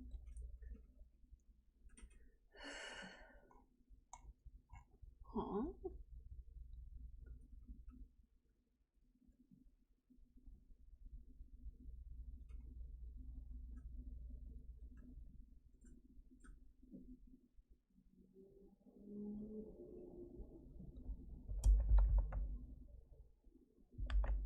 What does this mean?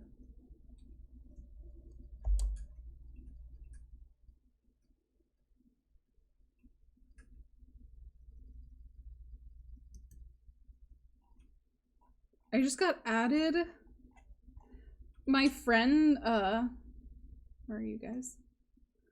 My friend has a YouTube channel. I don't know if he still uses it. He's from college.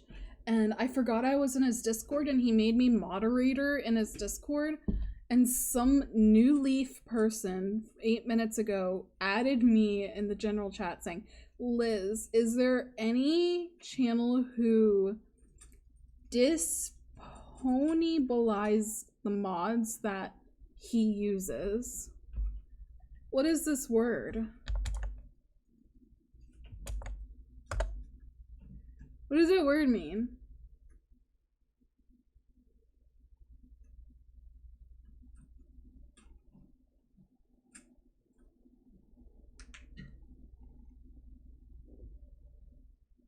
I don't know.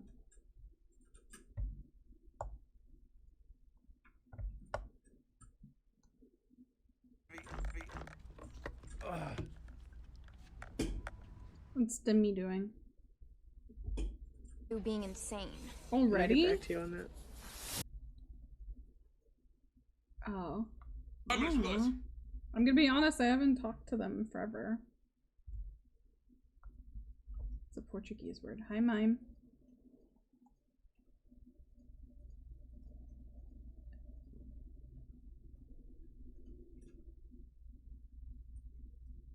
Where's...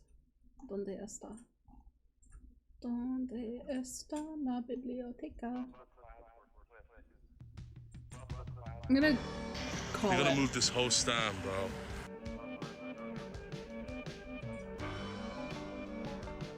I have to do some things still today. Meal prep, document organization. And also I just want to hang out. Josh came home yesterday, so I want to spend time with him and spend time with Cherry. It's my last day before I have to go back to work. Thank you guys for hanging out. Thank you guys for being friends. Thank you guys for talking and chilling. Take us with you. Alright, come in my pocket. I'm gonna take you guys in my little pocket and we're gonna go places, okay?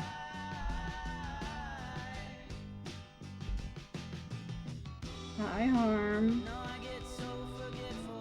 I'm sorry I woke you up. I'll still be online and everything, it's just I'm gonna stop streaming. The meal prep isn't anything. I'm literally putting chicken in an oven for like an hour and then I'm just cutting it up. That's it. Making chicken salad.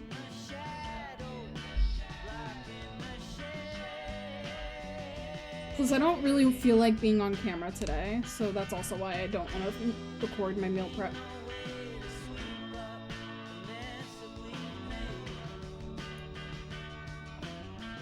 I hope you guys understand. Oh, let's read Demi. Let's do that. For a subathon. She's watching a movie right now. Or trailer, I mean. Go have fun with Demi. Tell her I say hi. And tell her I'm down to play Steelers. Alright. I love you guys. Take care. Be nice with yourselves and others. Bye Jerry, bye Harm, bye What, bye Pipe, bye Mime, bye Taz, bye bye!